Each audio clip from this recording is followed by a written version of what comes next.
The Jake Asman Show will begin shortly. Thanks to all these great Patreon members who help support the show. Get your super chats ready. Jake will be here in just a moment. If you love the New York Jets, this is the place to be.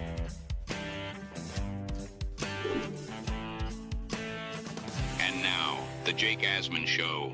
The Jets continue to be a national embarrassment, and yesterday they became an international embarrassment. Joe Benigno will join us. We'll get his thoughts on the state of the 0-6 Jets. It's the Jake Asman Show, and it starts right now.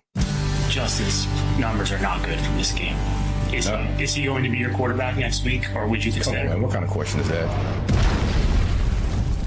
The 2025 New York Jets season is officially here. Can Aaron Glenn lead the team back to the playoffs and finally deliver on the promise this roster has shown? Every step of the journey, the Jake Asman Show will have you covered, breaking down all the storylines, every game, and everything in between. Please subscribe and hit the like button below. Super chats, baby. Cut the line.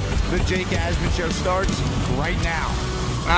Here we go, Jet fans, and I know the timing is terrible, but I do want to announce this before we bring on our guy, Joe Benigno, in his weekly spot. Our first and likely only regular season watch party where we can commiserate all together will be 2 weeks from yesterday. Jets versus the Bengals. It's free to attend. If you show up wearing Jets or Jake Asman or Asmaniac gear, you get a free beer. We'll do a halftime raffle for a bunch of signed items. We're going to be at Goldie's Tavern, which is down the street from Madison Square Garden, right down the street from Penn Station. So it's going to be fun, win or lose. We always have a good time.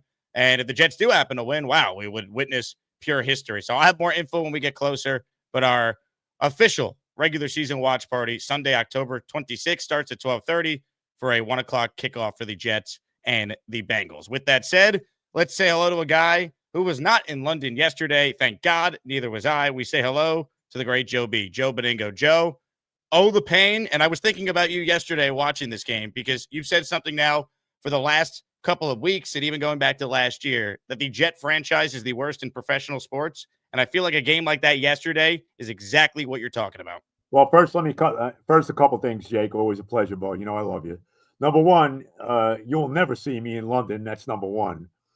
Number two, maybe I'll show up at the watch party against the Bengals. I know. Really? Was it last year I went? You did go last year. Last year, and we lost to the Patriots, but it turned out to be a very historic day because if you remember, that was the day that our president had his big rally at the Garden. That was the same day. Oh, that's right. So that was something. So anyway, it was unbelievable seeing MAGA hats in Manhattan. But anyway, be that as it may. So I'll say this: if we beat Carolina, which is probably not happening, as Carolina is now 3-3, beat the Cowboys yesterday. I will come to your watch party. How's that? Wow. Hey, Aaron Glenn, you better win a game. We need Joe B in New York City. Aaron Glenn. Let me say this, bro. Now, I've been watching this team for 60 years. I have seen every brutal head coach, from Charlie Winter to Joe Walton, to Richie Kotite, to Gaze, to Sal. I've seen every one of them. One worse than the other. All the horrible coaches. I have never seen a worse coach football game than what I saw yesterday. This game yesterday was on the head coach and the head coach alone. It was freaking despicable, bro. That this guy did not go to Tyrod Taylor in this game yesterday. It was unbelievable. How did he not put him in the game?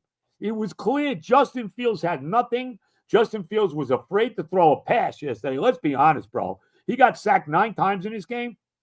I would say 6 of them were on him, where he was just afraid to let the ball go. I mean, even on the last play of the game, 4th down, you got to throw the ball up there. You got to let it fly, man. You just can't get sacked and end the game like that. Just a despicable performance by Justin Fields, but the most despicable performance was by the head coach. It just unbelievable how badly a coached football team the Jets are right now. Joe, there are so many things that Aaron Glenn did yesterday that are just baffling. I want to start with what happened right before the half, because for the Jets to be aggressive at the end of the first half, right? They run the fake punt that actually works, even though it couldn't be more obvious when you see Brees Hall out there. Right. That they're going to be running a fake. He made it, by the way. He made it by like a half a yard, but whatever. So they're aggressive in that situation. And then he's just hurtling up and saying, oh, well, we get the ball to start the second half. Let's just go into halftime, only down 4. Like the lack of any decision or the indecision, however you want to describe it. I mean, that was as bad of a 2-minute drill as I've ever seen in any like form of football. Like there are legitimately people who play Madden that would have handled that situation better, that are 12 years old, that have a better grasp of how to navigate the clock there. I mean, that was alarming. That was so eye-opening. It obviously got worse as the game went on with not benching Fields, but wow, that in a nationally televised game completely exposed Aaron Glenn for how incompetent he is right now. Yeah, there's no question about it, bro. And look, I mean, it was clear. He was scared to have Fields do anything in that situation. He was only down 4. They were getting the ball to start the second half, and he was content to not let anything more bad happen to his team. And that's exactly what that was all about. And then Garrett Wilson got in his face, at halftime, and rightfully so. Yep. I mean, what are you doing? And he explained to him what he was doing, and Wilson still like, we're 0-5, we're 0-6. We got to let it go. We got to let it fly. We got to take chances here. What are we doing? I mean, you talk about playing not to lose. Oh, my God. And let's be honest, too, and there's so many other things in this game we'll get to, but let's be honest. Denver was right for the taking. Denver came into this game, and I kind of figured they would. They'd beat the Eagles the week before. They came into the game flattered in a pancake. They did everything they could to hand the game to the Jets. I mean, everything. And even the officials, and we know that the officials have not given the Jets anything all year. Yesterday, how many breaks did the officials give them? They only had 2 penalties in the game. By the way, the one on Tippmann was a killer on the first drive of the game after they recovered the fumble. 2nd and 8, he gets a false start. That killed that drive. That killed any chance of them scoring a touchdown here. But they only had 2 penalties in the game, right? Even that play with Wilson when he fumbled looked like a fumble to me. And they gave it to us. They said it was an incomplete pass. Even the Broncos getting a holding penalty in the end zone to gift us a safety. I mean, everything that could possibly go right for us was there going right for us. And we still couldn't win this football game. And it was completely on the head coach. And I want to go back to another sequence. Fourth quarter, I think we're down 13-11 at this point. Fields scrambles just short of the first down. Now, I thought he got the first down, right? I couldn't believe that Glenn didn't challenge it. And then what does he do? He calls timeout. Bro, he calls timeout. To then punt. Right. And I'm thinking, well, okay, he's calling timeout. He's going to cheat. He wants them to look at the play. And they don't look at the play. And he punts. You got to go for, I don't care if you're on your own 10-yard line, okay? You're 0-5 on your way to 0-6. I think they were on their own 30, whatever it was, somewhere there. You got to go for that, bro. You got to go for it. 4th and 1. You have to. I mean, unbelievable. And not only that, the play calling. We got this quarterback who stinks, by the way. And by the way, let's start with this. Before I even get to that. We had Aaron Glenn in the building. Aaron Rodgers in the building. He wanted to play for this team, okay? You're telling me and Aaron Glenn, who's so smart and he's such a great coach because he thinks he's the combination of Parcells and Belichick somehow, some way, when he hasn't won a goddamn game as a head coach in the NFL, right? And in his infinite wisdom, Aaron Rodgers, get the F out of here, okay? I'm signing Justin Fields. Aaron Rodgers right now, there's 2 people, I said this on my podcast, the 2 happiest people in the country right now, okay? In the country right now. Number 1 is Robert Saleh. And I know he lost yesterday. The Niners lost to Baker Mayfield. By the way, Baker Mayfield, I don't want to get into that. But anyway, they lost yesterday to the Bucs and Baker Mayfield. But the 49ers are sitting there at 4-2. And you know what's going to happen. They're going to be good. They're going to make the playoffs and all of that. Saleh's going to re-enhance his reputation. He's going to get another head coaching job. Let's be honest. There's no doubt about it, okay? He'll get a second shot, okay? So that's number 1. And the second happiest guy is Aaron Rodgers, who's sitting there with the Steelers at 4-1, the division outside of Pittsburgh is in shambles. The Ravens are a disaster. They don't forget it. Forget about them. The Bengals are going nowhere. The Browns are the Browns. They're running away with that division, Pittsburgh. These are two of the happiest people in the country, Robert Saleh and Aaron Rodgers. And this guy didn't want Rodgers. If we had Aaron Rodgers and Devontae Adams right now, and I know they don't play defense, and the defense outside of yesterday has not played well, there's no way we're 0-6, bro. There's no way. No chance. You know what it does, Joe? There's no way we don't win that game yesterday with Aaron Rodgers as a quarterback. It is a freaking disgrace. This guy looks like he's on his way to being the worst head coach in the history of the franchise. I mean, it looks like that right now. And remember, he's the third coach to start a season 0-6. The first one was Kotite in 1996. They went 1-15. See ya.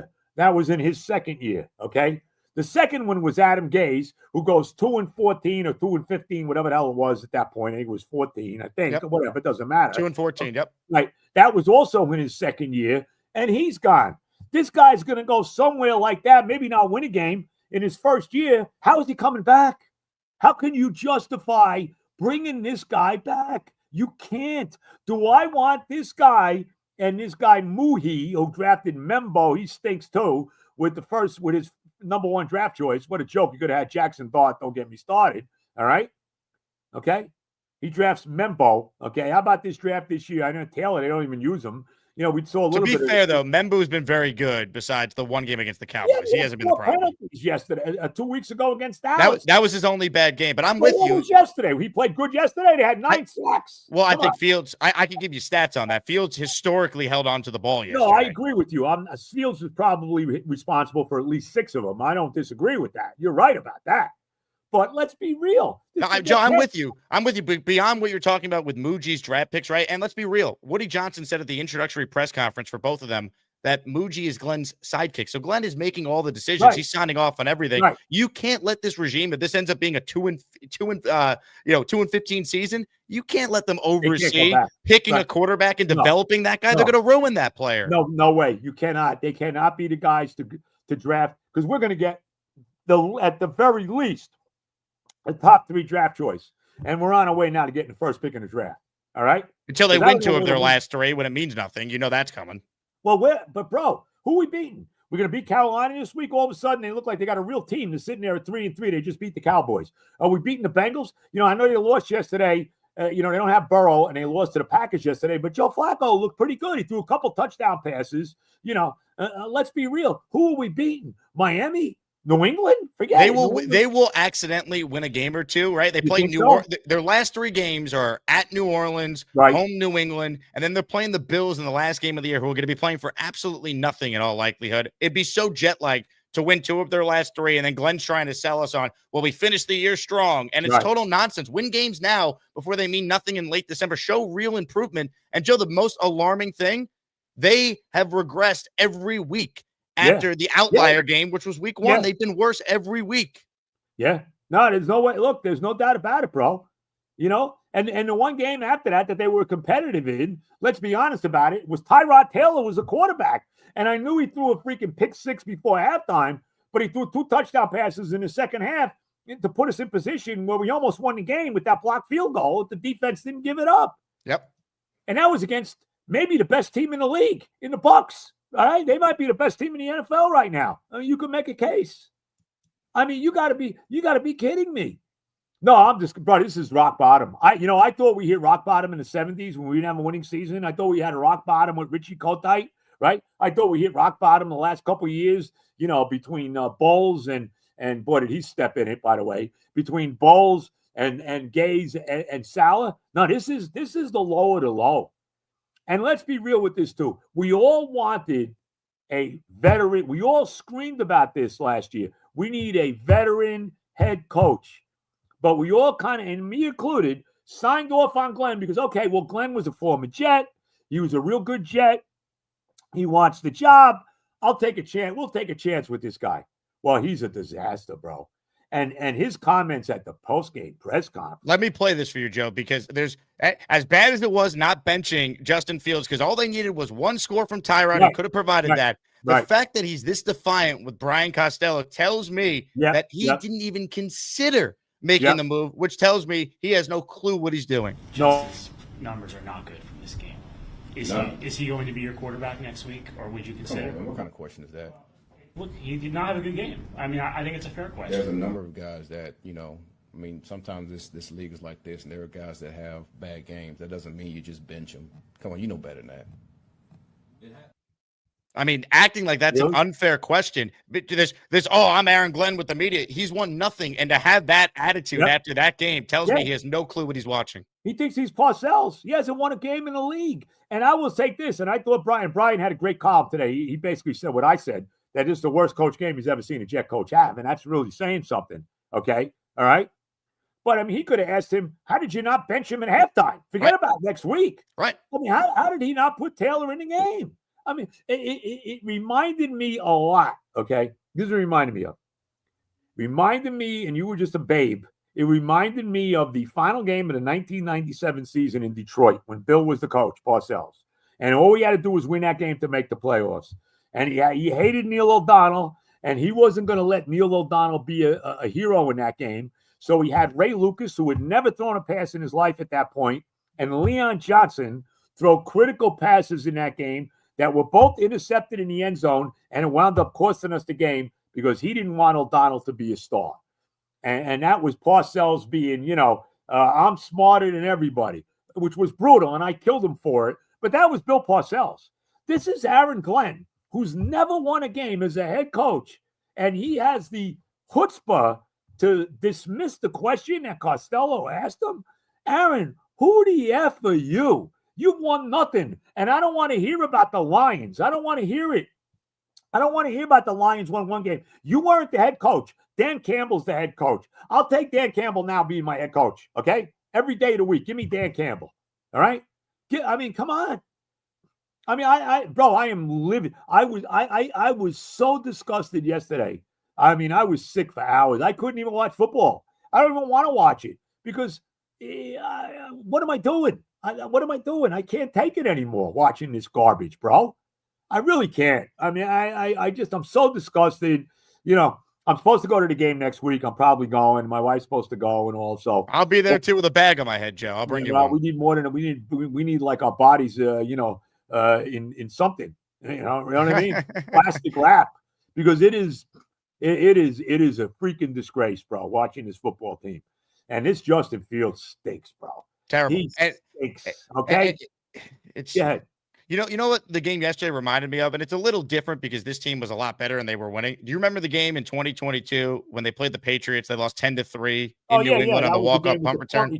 Right. Zach Wilson was 9 of 22 that day for 77 yards, got sacked 4 times. And Justin Fields, he didn't go to Mike White. Saleh didn't go to Mike White, but he had to after that game because he was going to lose the locker room. I seriously wonder if Glenn, and he already said this morning, basically, he's sticking with Fields. He's not going to bench him after one game, which is nonsense. I seriously wonder if we are in danger of this coach losing the room, because if Fields goes out there and immediately has that same deer in the headlight looks against Carolina, this is going to get really, really ugly. And if it keeps going where we're going here, I don't know how Aaron Glenn is not Gerard Mayo 2.0, and he's got to go at the end of the year. Got to go. And I'll tell you, when your best player gets on you like he did at halftime, okay? Who might be out this week, by the way, who now has a knee injury because Fields can't put a ball on him accurately, so Garrett's getting hospital balls thrown at him. Right. But when your best player goes at you like he did on the sideline, that's a problem. And he was right. Somebody said to me, well, he should have benched him after. No, benched him. But he was right. Garrett Wilson's 100% right. What the hell are you doing? Are you trying to win this game? What are you doing? That what he did before halftime was a crime, bro. That was unbelievable. Not even throwing the Hail Mary. Not even just taking a chance to just throw it up and maybe get a penalty or something. Even Sean Payton couldn't believe it. Even Sean Payton, if you heard some of his comments after the game, he couldn't believe that they didn't try anything. I mean, what are you doing? That was, oh, God, bro. Oh, this coach is, he is freaking clueless, okay? Thank God I did not, I was almost going to get the Aaron Glenn jersey before the year started. Thank God I didn't get it. I'm telling you. This guy is killing his legacy as really an all-time great Jet player, because he was, and he is just destroying that as a coach. Destroying it. Bro. he's completely in over his head. And the other thing we didn't even talk about as we go through just the laundry list of horrific decisions by Aaron Glenn yesterday, Joe, the end of this game, going for it on 4th and 8 rather than just letting Nick Folk try from 62 yards. He hit from 58 earlier this year. Do you have a better chance with Nick Folk, who hasn't missed all year, or a better chance of getting 8 yards with Justin Fields, who can't complete a forward pass yesterday? That was an asinine decision too. The only thing I'll say about that is I wonder if Folk told him I can't make it from 62. That's the one thing I don't know. I haven't heard anybody say anything about that. Didn't sound like it. Aaron Glenn said afterwards, he got the yardage wrong. He's like, well, I didn't know if I wanted to send him out there for 65 or 68 yards. He's never done it. Aaron, it's 62 yards. You got to know that. You're the head coach. You got to know how long the field goal would be. It wasn't 65 yards or 68. It was 62. He hit from 58 earlier in the year. At the time, I didn't think he'd make the kick, but I look back at it in hindsight, and you're right. You're right. That we had a better chance of him making a 60-something yard field goal than Justin Fields hitting a pass on 4th and 8, and he didn't even get the pass off. I mean, it's just, bro, I don't know what I'm just beyond disgust with this football, with this franchise, and really it all comes down to Woody Johnson, bro. It's all about the owner. He's a horrific freaking owner. He's the worst owner in sports. Yeah, he makes Jim Dolan. Jim Dolan's now finally looking pretty good. That the Knicks, he actually finally hit it with Leon Rose there. But you got to be kidding me. He's the worst owner in professional sports, and they are the worst franchise in professional sports in North America. It's not even debatable. And here's what will make you sick when you see some of these images. So this is the 3rd and 8 on the last drive. Look how wide open Garrett Wilson is. The protection is fine here. He's open. Oh, my God. And if Fields just puts it on him, right? This isn't easy when you or That's the play. He threw completely behind him. And then the ball got knocked out of Wilson's hands as he went down to the ground. And he got hurt on the play, so he's not out there for the 4th and 8 that they're going for. The play? Can you show the whole play here or no? I can't roll the whole play, otherwise YouTube will flag it for copyright because the NFL is annoying. But and there's so many examples of this. This is earlier in the game. Just put the ball out there. Joe, this is earlier in the game, 3rd and 5. Look at Mason Taylor up top. He's wide open, so it's easy to kill Engstrand. And I thought some of his play calling was terrible, not using Fields' legs and rolling him out, all that. But if there's guys open and this guy can't complete an NFL pass, how is Aaron Glenn sitting there or standing there watching this game and not going the tyrant as bad as Fields was yesterday? This is why you have Taylor. He can complete a forward pass. He's a legit backup QB. Go to him. You win the game with one scoring drive yesterday. That's it. He's not only a legitimate backup QB, he's better than Fields, bro. I mean, is it even debatable who the better quarterback is? It's not anymore. Even close. No, it's not even close. You want to win games, or you want to be stubborn that you got something to prove, that you're going to prove that Justin Fields is a legitimate NFL quarterback, when the bottom line is he's not. Okay? The bottom line is there's a reason, we've said it many times, quarterbacks develop late and all of that.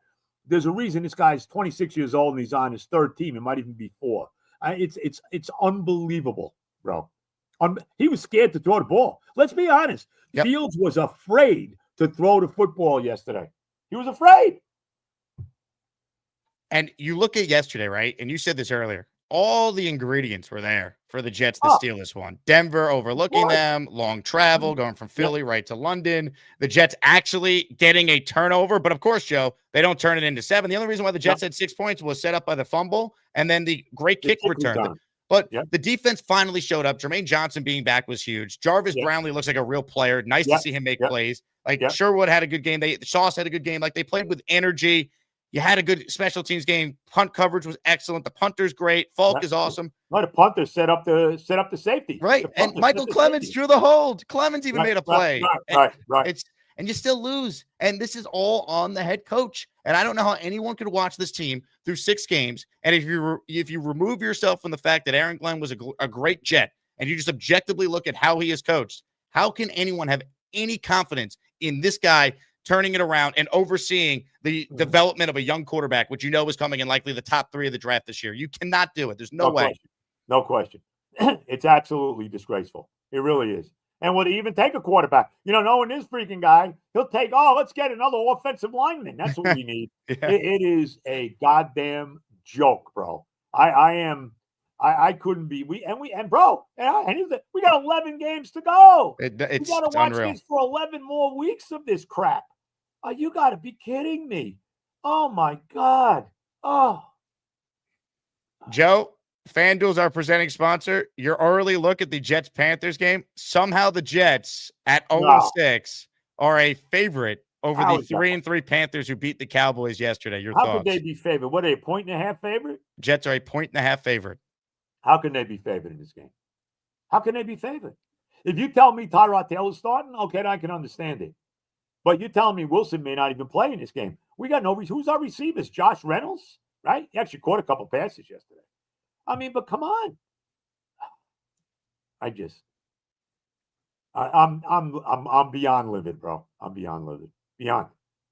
Ladies and gentlemen, Joe Benigno is with us. It is Weekly Spot. Hit the like button. Make sure you subscribe to the channel. We are taking gifted memberships for our weekly raffle tomorrow. We're going to be giving away a signed Bart Scott signed jersey, signed Sauce Gardner jersey, and this is poor timing as well. A signed Justin Fields jersey. Oh my God, that's a biggie. But send me one of those, bro. Will you? Give me two. Give me three. Give me a black one, a green one, and a white one. Let me get all of them. I'll tell you what, end of the show today, we'll give away a Jets jersey of someone's choosing. I'd lean with Garrett Wilson. You got to gift the membership or send it a $10 super chat. I think the jersey, I'll give you a couple jerseys. You can give away a Joe Namath jersey, Von Maynard jersey, Curtis Martin jersey, Joe Klecko jersey, Mark Gastineau jersey. You're safe. Can't go wrong.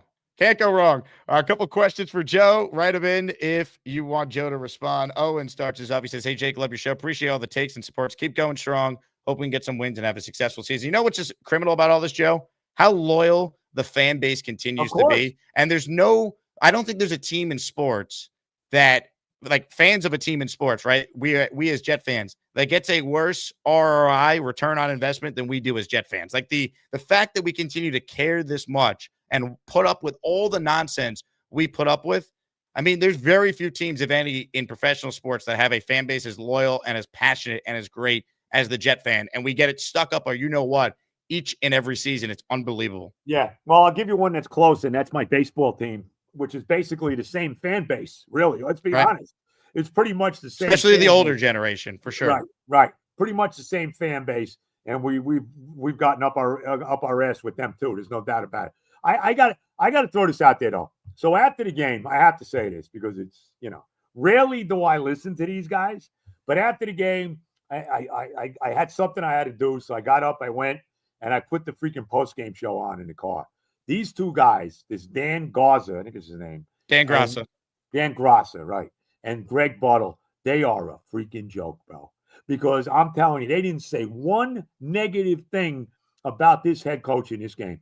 Not one negative thing. Ira was the first caller, our buddy Ira in Staten Island, who always is.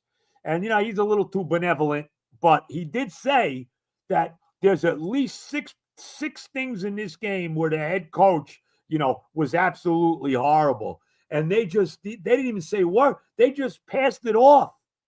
Not a word about how bad the coaching was in this game. Yep. Not a word about putting Tyrod Taylor in the game. What? And this is obviously they're paid to be shills for the franchise. I get it. They're not putting a guy like me on a post-game show. Okay. That's not happening. All right. But it is, I could only listen so long because I couldn't listen anymore. I couldn't take it anymore. It's such a shill garbage. Really? At least on TV, those guys, they'll take shots at everybody. Bart Scott, they're fair. Malone, they call it how it is. And that's what we try to do here. Like, people think we want to be negative. We never want to be negative. We're Jet fans. We want to see this team not be a laughing stock. How could you not be negative? What are you supposed to be? I laugh when people say, well, what the hell am I supposed to be? I haven't seen a Super Bowl since I was 15 freaking years old. I'm 72 now, okay? We haven't had a winning season in 10 years. We haven't had a playoff appearance in 15 years, longer than any team in professional sports in North America. We've had a revolving door of head coaches. We've had, every time we turn around, every 2 years, maybe 3, we got a new head coach. This guy ain't lasting more than 2 years if he gets through this year. It's the same old, same old. We never have a real quarterback, and we could go on and on. What are we supposed to do? We're supposed to be jumping through hoops? Oh, we're supposed to tell you how wonderful. Oh, we love it. Oh, hey, here's a good idea. Let's wear black jerseys on a day it's 90 degrees. I mean, this is the kind of stupidity that this franchise continues to bring to the table. And it all starts with the owner. I hate to say, because I like Woody, we're on the same page politically and all of that. I wish Don would step in. Let me tell you, Don should call Woody and say, Woody, your football team is a goddamn disgrace.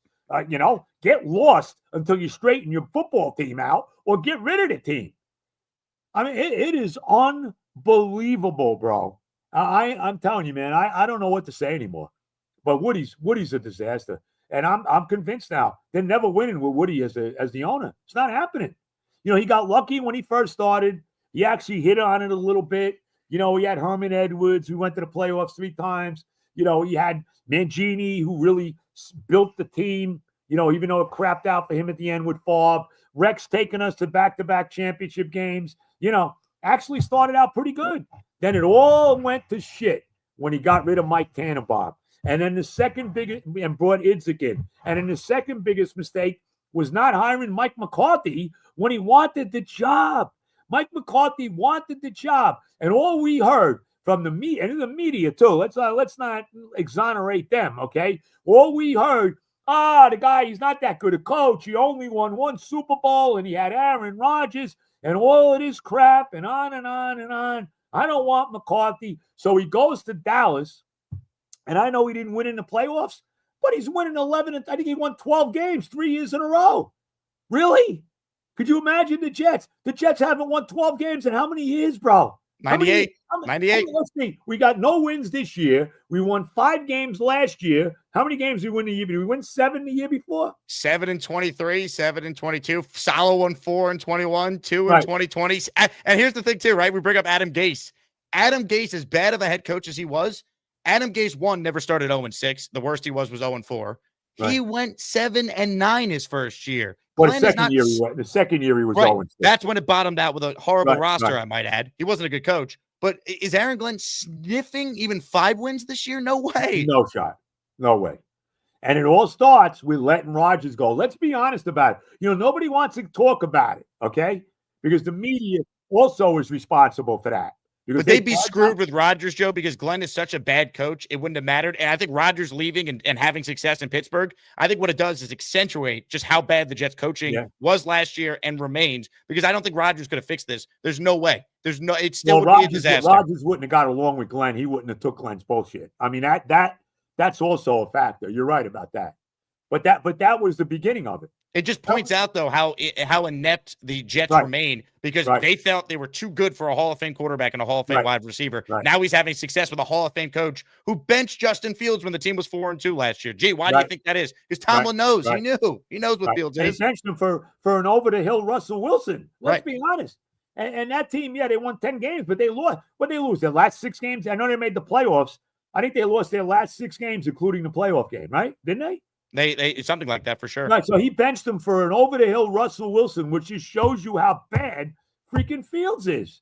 But yesterday was pathetic. That was not a professional NFL quarterback yesterday. No. This guy, I don't think I've ever seen a quarterback be afraid to throw the football. He was afraid to throw the ball. And that this guy didn't put Tyrod Taylor is 10 times a better quarterback than Justin Fields. And if we want any chance to win games, he should make the switch now. Taylor should be starting Sunday. Right. And if Fields sucks it up again like he did last week, and they're still in the game, you got to make the switch, bro. You got to. Joe, they haven't scored a first half touchdown since week 1. They've averaged now less than 6 points yesterday. Right. And going into yesterday, they were averaging outside of week 1, because that's the outlier game. From week 2 on, they were averaging collectively as an offense 6 points per game. And now it's lower because they went out there and they couldn't get into the end zone in an NFL game. It's impossible, man. All they needed to do was 1 scoring drive, and Tyrod should have came in at halftime. If he came in at the 4th quarter, if he came in on the last drive, or how about this? We didn't even mention this, right? The last drive after they have the near fumble, Brees picks it up and he's running forward. They get, I think, 6 or 7 yards. If they just ran the ball 3 more times and then kicked it with Folk, you probably win. But instead, Glenn Angstrand, who's ever making the decision, Why are you having Justin Fields drop back and pass? He can't throw. He's going to take a sack.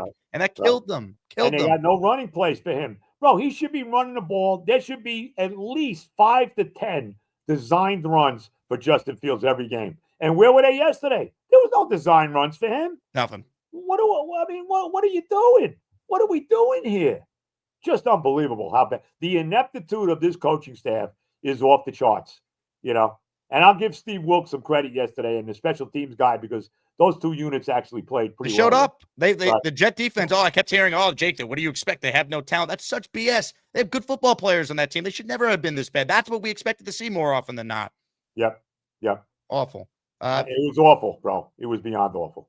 Fiore with the super chat. He says, I care less about the record and more about the other stuff. AG comes across tone depth, over his head, and lacks humility. Gruden, McCarthy, Kingsbury, Stefanski, if fired, are better for a young QB. I'm with you, Fiore. And Joe, you and I, we said this starting back in December. This is not a job for any first-timer. The next head coach needs to be someone that is experienced. McCarthy remains out there. If Stefanski, who's a 2-time coach of the year, finally gets fired in Cleveland, or if John Harbaugh and the Ravens part ways, they need someone like that because you cannot try the first-time coordinator, especially a defensive coordinator who's never been a head coach before. Well, and look, I wonder if a big-time, a veteran coach would want to come here, but you need to sell the guy that you could be the guy to change everything. You could be the guy to take us out of the freaking abyss and win with this franchise, which seems to be impossible to do. But I let me tell you, I love Gruden. If you could bring Gruden here, I'm all for it. I think he's still blackballed from the league. That's another joke. But anyway, McCarthy, he wanted the job. Bring him in. Bring McCarthy in. He's used to working with veteran quarterback. Let Mike McCarthy, he developed Aaron Rodgers, okay? Let Mike McCarthy develop our young first-round draft pick quarterback next year. Let him be the guy. Not Aaron Glenn and Darren Mooney. No way. No way. You can't. You cannot let Glenn and Muji make the first overall pick or wherever it is. Like if they don't show legitimate improvement, who's renewing their season tickets? The building's going to be a ghost town next year for this team. Yeah. It's this is as bad as I think it's as bad as it's ever been in my lifetime rooting for this team, Joe. And I think you said it. Rock bottom, bro. 60 years a Jet fan. This is the lowest of the low. We are an inept franchise in every phase of the game. Starting with the owner. We are an inept franchise. And I'll say it again, the worst franchise in professional sports in North America. And I don't even think it's close. I really don't. You know what's scary, though? Every time we keep thinking it's rock bottom, somehow they keep digging. They get lower. No, right. They go lower. Right.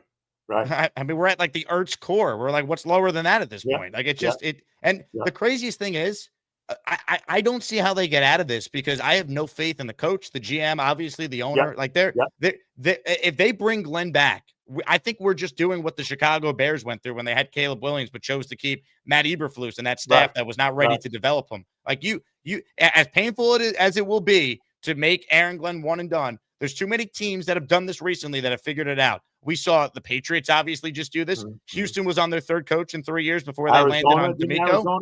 Steve Wilkes, and they hired Cliff, who I would give a second chance to in a second if he wanted the job to develop a quarterback. What's he now? He's still the offensive coordinator for Washington? Kingsbury? Correct. Yep. Yeah. It's just there's examples of this. The Niners were on 3 coaches in 3 years before they settled on Kyle Shanahan. Like, if you know you made a mistake, don't double down and delay what we all know is coming. That's just going to make this even worse. Try to prove that, I didn't make a mistake. You know what I mean? And I don't want to hear about Detroit anymore and 113-1 in his first year as D coordinator. You were not the head coach. And look what Campbell's done now. You're not Dan Campbell. This team has more talent than that year one Lions team, too. No one talks about that, right? And how about this, right? I don't think Robert Saleh was a good head coach, but even he won 4 games with a horrific roster. This team has so much more talent than that 2021 Jets team. And right now, gun to my head, do I think the Jets get the 4 wins this year? No. So are they think about it. Saleh's going to end up winning more games with a way worse team. Zach Wilson, Mike LaFleur in year 1. They didn't have Sauce. They didn't have Garrett. They didn't have Brees. They didn't have Jermaine. They had none of these guys. The only good player they had on that team was basically Quinnen Williams and maybe CJ Mosley coming off not playing in 2020. That was it. And that team won 4 games. Yeah. No, it's unbelievable, bro. I don't know what else to say. I really don't. I'm beleaguered. Unbelievable. I got a headache from this team now. Well, I got a headache. I'll tell you what, Joe. If you do end up going to the Panther game, I will make it a point to come find you, or we'll get you to come over to Tailgate Joe in E26, where we're doing our big tailgate beforehand, and we'll commiserate together. Bro, it's painful, bro. It's painful. I don't know what else to say. You couldn't even play golf yesterday, too. It was too rainy for you. You couldn't even play golf yesterday after that debacle. No. It was bad. It was a bad day. No other way to say it. When is the next the Pain pod coming out, Joe? It'll be out this afternoon. I did it already. That's why I got like a headache, because I'm sitting there and I got to go do Evan's show yet later on. That's right. You know, I have to take some Advil or something, because I'm messed up, bro. They've killed me. They're killing me. Yep. I feel for you and everyone that is going through this again. It's just. By the way, happy Columbus Day. That's right. The Jets season couldn't even make it to Columbus Day. It ended in mid-September. It's my birthday, September 26th. What do you mean Columbus Day? Yeah. I mean, let's be real. At 0-3, it was likely done after the Bucs game, and then the head coach says they're not the same old Jets. And think about that. They're not the same old Jets. And look at the last 3 games. They're historically worse. It's unreal. This guy, man, he's a disaster. He really is. He really thinks that he's something when he's nothing, you know? Horrible. Sad. You said it. You said something great at the end there before I let you run, Joe. It's a shame, because Aaron Glenn was a great player for this team, and now he's going to be associated with Gase, Kotite, Lou Holtz, you name a bad Jet coach. If this doesn't dramatically turn around, which I have very little faith in that happening, he's going to be compared to those guys, and that's absolutely stinks. Even Lou Holtz won 3 games, bro. The pain, as you would say, Joe. God. It's just unbelievable. Hang in there, Joe. We'll talk to you soon. Maybe I'll see you Sunday, all right? Oh, you know what I heard? I heard the Jets may hire James Franklin, just in case. How about that? You got $49 million to go away. Wouldn't that be very Jet-like? Wouldn't that be? He's coach. Is he going to take Drew Aller with him? Christian Hackenberg 2.0? Oh, my God. Allard's out for the year. He hurt his knee. He's done for the year, bro. What a mess. Unbelievable. Joe, all the love, as you would say. All right, bro. God bless America. See you. Ladies and gentlemen, Joe Benigno with us in his weekly spot. Hit the like button. Joe said if the Panthers lose to the Jets, they'll come to the watch party that we're doing at Goldie's Tavern.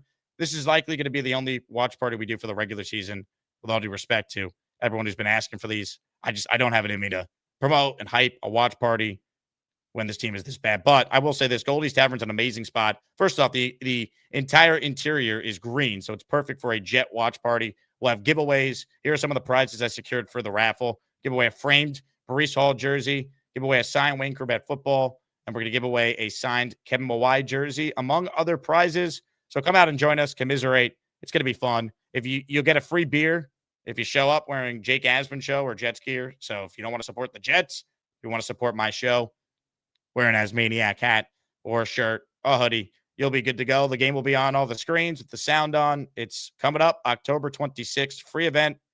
I'll have an RSVP link just so we can get a head count on some people, but I'll make that later this week. But Goldie's Tavern, great spot, located down the block from Penn Station. We're going to be there, and it's going to be a lot of fun.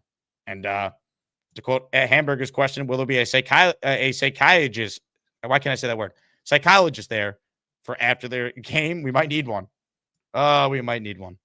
Oh, the pain, as Baningo would say. We're going to give away a Garrett Wilson jersey at the end of the show. So if anyone gifts a membership, you're entered to win that. Shout out to Black Gypsy, who gifted one before the show started, and Paul Taxter, who gifted 5 memberships as well. If you guys are watching live, hit the like button. Make sure you subscribe to the channel. I'm going to get to some of your super chats right now. JK starts us off. I hate how after every game, there is some new obscure stat on how the Jets are the only team in history to lose a game the way they did. You know, it's a great point by you. I bookmarked this tweet from Michael Nania over at JetX because this is exactly that. Every time, the Titans can't just lose and be bad in silence. Like when the Jets lose, it has to be like a national storyline how bad they are. Like we can't lose in quiet, right? Like we can't just lose like the Cardinals were losing for all those years. Or we can't just lose how the Jaguars were losing for all those years. When the Jets lose, it still needs to be talked about on all the shows nationally. And here's that type of stat that our last super chat was referring to, right? So the Jets yesterday committed 0 turnovers. They had 1 takeaway. They committed 2 penalties or less. They had 2 for the game. They held an opponent to less than 250 total yards. In the Super Bowl era, right? So that dates back to 1966. Teams were 62-0 when they checked those 4 boxes until the Jets lost yesterday.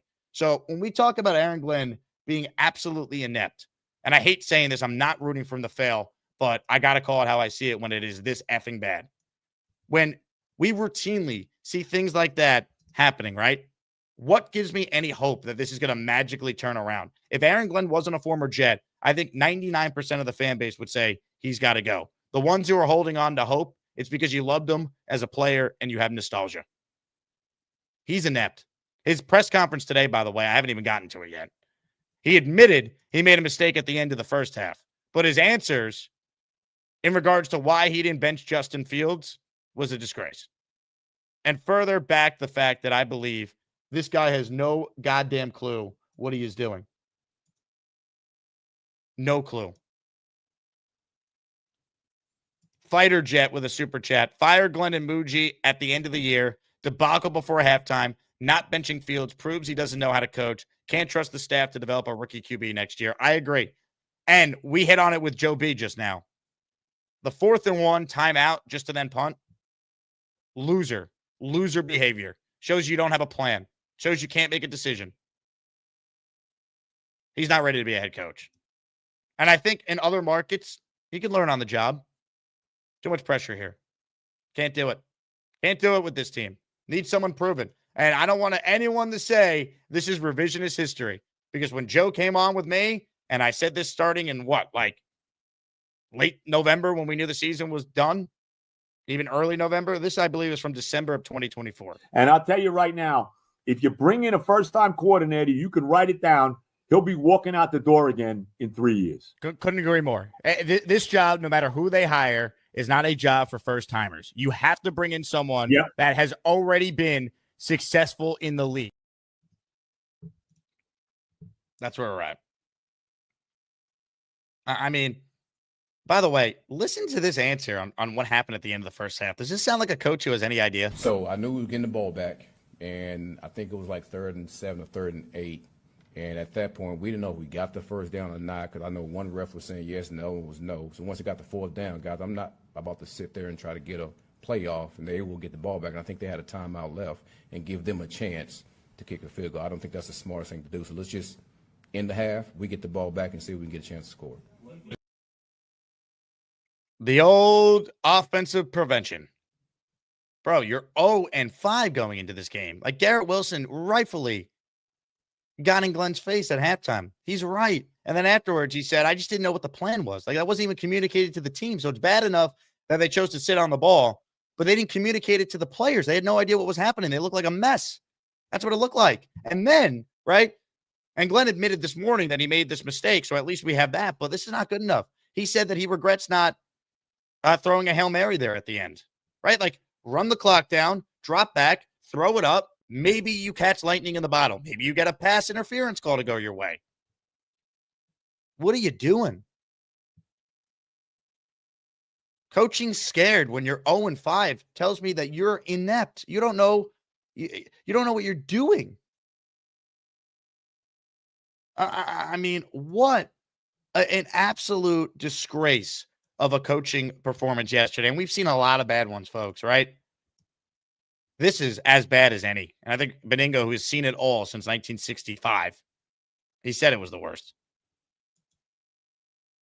If this isn't rock bottom, I don't know what is, but every time we feel it's rock bottom, somehow we just keep digging. Lou B writes in, if AG loves the Jets, he should step down to be the defensive coordinator, and it will never happen. Right? If he steps down, he's fired. Or he resigns. Maybe you can call Belichick this week to get advice from him. Apparently he called Parcells this morning. Great. Let's place odds. Which octogenarian is Aaron Glenn going to call next week after they lose to Carolina? Someone said that yesterday. It was hilarious. Robert says Tim Tebow was better than Fields. Yesterday, probably. Like, I understand Fields had never looked that bad till yesterday as a Jet. It doesn't matter, though, man. Aaron Glenn, you don't need to be loyal to Fields. You didn't draft him. You're not worried about, if we make the change, can we ever go back to him? That's such nonsense. Your job's to win the game. You're the head coach. You don't have a win yet. This game is winnable against a team that just beat the defending champs last week. If this guy can't complete a forward pass, look how open Garrett is on the last drive. It's over here. You win. You win. Oh, my God. Beast Breaker blindfolded could have made that throw. Jack writes in, not saying Salah was great, but he had this team much more competitive with no quarterback. Big wins over the Eagles and Bills, and at least in the mix in December. To be fair, that was not in his first year, but Salah's first year, they were 4-13. They won games. More games, not a lot of games, but they won more games than what Glenn's likely going to win this year. Bang Mateo says, Rodgers would only disguise how bad Glenn is. I'd rather Glenn get exposed ASAP as a fraud that he is than to have Rodgers hide him. I actually am going to say something that will shock many. I agree. I agree with Bang Mateo. I don't think Aaron Rodgers would have fixed this. I think it would have been all put on Rodgers. It would have been horrible discourse having to debate the people who didn't want Rodgers back. They brought him back. I think Glenn has proven to be so incompetent as a coach that if they brought Rodgers back, it'd be a little better. They wouldn't be 0-6. But I don't think Rodgers at this stage of his career could mask this deficient level of coaching. So I'm glad he's not here. I'm glad he gets to go to Pittsburgh and play for a real franchise, a real coach that could put him in a spot where if he plays competently, he's not an MVP anymore, but he's a top 15 starter in the league, right? Yesterday, he played really well. He's had moments where he's looked good. He looked good against the Jets for a lot of that game. I'm glad he's in a spot where if he plays competently, he could not end his career as a laughingstock because the Jets are the laughingstock. And they hired a coaching staff that is somehow worse than last year's staff. And that's hard to do. So Glenn and Rodgers, it would not have worked. Rodgers would have taken the blame. It would have delayed another year of Glenn. We would have drafted a quarterback that Glenn would then get the ruin. Now maybe Glenn's still going to ruin that quarterback if he survives this. But at least there's still a chance this year that it gets so bad Woody makes a change. At least there's that. Or if you want to think positively, there's 11 games left for Aaron Glenn to prove that he belongs as a coach. That's all I got. People are like, oh, you don't have any positives to say about the Jets, Jake. Yeah, they're the only team in the league without a win. They have a first-year coach who's never been this bad in their history. It's never happened. So the positive is that there's still 11 games to go. Now, we as fans here then go, holy F, there's 11 games to go? Oh, yeah. There's 11 games to go. But as Aaron Glenn, he needs to look at that like, I can still prove I don't know that I know what I'm doing, and I'm not a dumbass. Brutal. This sucks, man. Riley the General says Tomlin benches Fields at 4-2. We don't at 0-6. Enough said. I remember when there were so many fans, right? When I brought up, you really think Mike Tomlin knows more than Aaron Glenn? And people were like, oh, Mike Tomlin sucks. All he does is lose in the first round now. Oh, I'm like, okay. And are you aware of where the Jets have been? Right? Mike Tomlin only has a winning year every season. The Jets haven't had a winning season in a decade. But Mike Tomlin wanted Aaron Rodgers. Aaron Glenn didn't. Now, it wouldn't have worked with Rodgers, right? I want to make it very clear. Glenn and Rodgers would not have worked. But it just accentuates how bad of a head coach Aaron Glenn now is. Because his first move as the Jet coach was to say, hey, Rodgers, you Hall of Famer, get out of here. See ya. That was his first move as coach. Now, that meeting wouldn't define him if he backed up everything else he was saying, but he hasn't. And that was the first red flag as we look back on it. Now, as we sit here right now, do we have reasons for optimism? No. Other than there's 11 games to go and maybe Glenn could figure some things out. The defense was better yesterday. Was that a one-off, or are they now going to play like a defense that is not historically bad? I don't know. Jermaine being back is huge. That guy's a winner. I want to keep him around. I like Brownlee. That guy looks like a good player. That's all I really have for you. When it's this bad, you don't look for positives. You got to call for what we're seeing. And right now we're watching a Jets team that is the worst team in the NFL with a roster that is not even close to warranting that record. Not even close. I know what bad rosters look like. And if you don't think this team has more talent than some of these other bad Jets teams that are going to pick in the top 5, you're delusional. You don't want to admit what you're seeing, that this team is not poorly coached. They are horrifically coached. See, it's actually offensive to bad coach teams how bad the Jets are from a coaching standpoint. Right? Like Robert Saleh is Vince Lombardi compared to this. And Saleh was not a great head coach, but he was a very good defensive coach, and he did win 7 games with Zach Wilson, Tim Boyle, and Trevor Siemian. He did do that. He did win 7 games with Zach Wilson, Mike White, and Joe Flacco. He did do that. Insane. Green Empire says, season being over before Halloween's crazy. Couldn't even make it to Columbus Day. Couldn't even make it to like the end of September. Technically, when the Jets fell to 0-3, summer was not done yet, right? Because summer, like the last day of summer is like in like the 22nd or the 23rd. Maybe it was the 24th. It's like in that range. And the Jets were 0-3 before summer even technically ended. Doug writes in, more Mendoza. I like Mendoza. He played more games and had to work up to get where he is, similar to A-Rod and Allen starting in community college. Look, I'm not qualified to give an opinion on any of the college quarterbacks. I'm not going to bullshit you guys. I'll have my opinions when I actually do the work. Now, I did watch some of that game over the weekend, and Mendoza's team won, and that was impressive. He looked better, but I don't know. It's a long college season. We know how the draft process goes, and I will bring on every draft expert that I have the power to bring on as we debate and break it all down. But I don't know. But I do know this. If this team is picking in the top 3, Aaron Glenn and Darren Muji need to go, and they shouldn't be the ones making the pick. Owen says, love Joey Benigno. Hope all is well. Hope Garrett Wilson doesn't request a trade. Garrett can do whatever he wants. They're not trading him. He just signed a contract. Not happening. Doug, I missed your question for Joe when we had him on. If you remind me next week, I'll make sure we ask. But I think Joe would tell you the Yankees. He hates the Yankees more than the Giants. Zach Asman in the house says they don't have a first half touchdown since week 1. Joke. Steve Asman says history repeating himself. This is Rich Kotite 2.0. Jets Carpetbagger says losing sucks, but it's how we keep losing that's so tragic and depressing. So many games that could have been won this season. You know what, though? This is what bad teams do. Bad teams lose the way the Jets have lost. Some weeks it's your defense. Some weeks it's your offense. Some weeks it's your special teams. Some weeks it's your freaking head coach not understanding the job of being an NFL head coach, not understanding what he's seeing. And Aaron Glenn said something multiple times all summer that we expected him to be true to his word on. You know what Aaron Glenn said? He said, I'm not a defensive coach. I'm a coach. Well, you proved yesterday, Aaron, you are a defensive coach. Because if you watched this game yesterday and didn't even consider benching Justin Fields, you're just a defensive coordinator. You're not a head coach. You had no feel for your team. You have no idea how to be a head coach. None.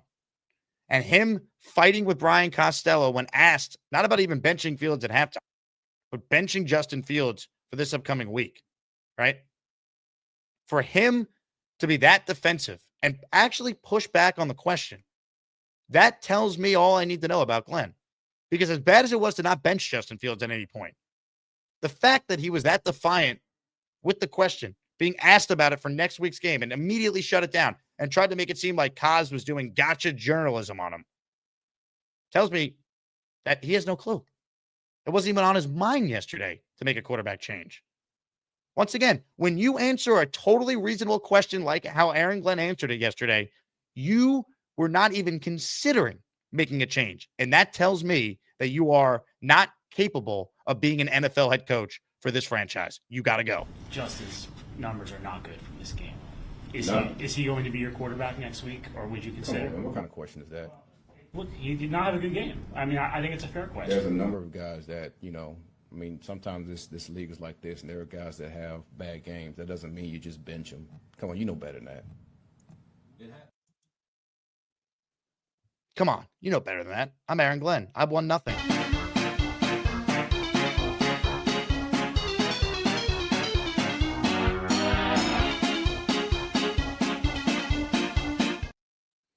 Like the hubris of that guy. Like, are you kidding me? And folks, I wanted to give Glenn a chance because he's a Jet. I want him to be the guy. It's a great story. But we need to separate Aaron Glenn, the great player, and the guy who wanted this job, and discuss Aaron Glenn as a head coach. If Aaron Glenn, let's say, was Jason Sehorn, right? Just a random NFL corner that played in the same era, you wouldn't care. You wouldn't care. Enough. This team lost a game yesterday because of their head coach not knowing what he's doing. Done. Aaron Glenn officially lost me. Done. I was teetering on it last week. I said, look, there's 12 games left. I'm hoping like hell he turns it around. He lost me. He lost me. I'm not going to pretend just because I host a Jet show and it's better for my business if the Jets are good and I sell you guys false hope. I hope you come to the show because I keep it real and I'm honest. He's done. I'm not going to lie to you. I'm not. I hope he turns around. I hope I am wrong. I hope that the Jets win this week and they put some wins together here and I can feel a lot better about this team, this coach. I don't. But I'm not going to lie to you. I don't think Aaron Glenn's the guy. I think he's got to go at the end of the year. I think what we saw yesterday, to me, was the nail in the coffin. It was that bad. Comments, questions, super chats, they cut the line. If you want to support me, consider joining my Patreon. It's patreon.com/Jake Asman Show. You'll get bonus shows every month. You'll get your name added to our intro. You'll find out about exclusive events like our upcoming watch party before anyone else.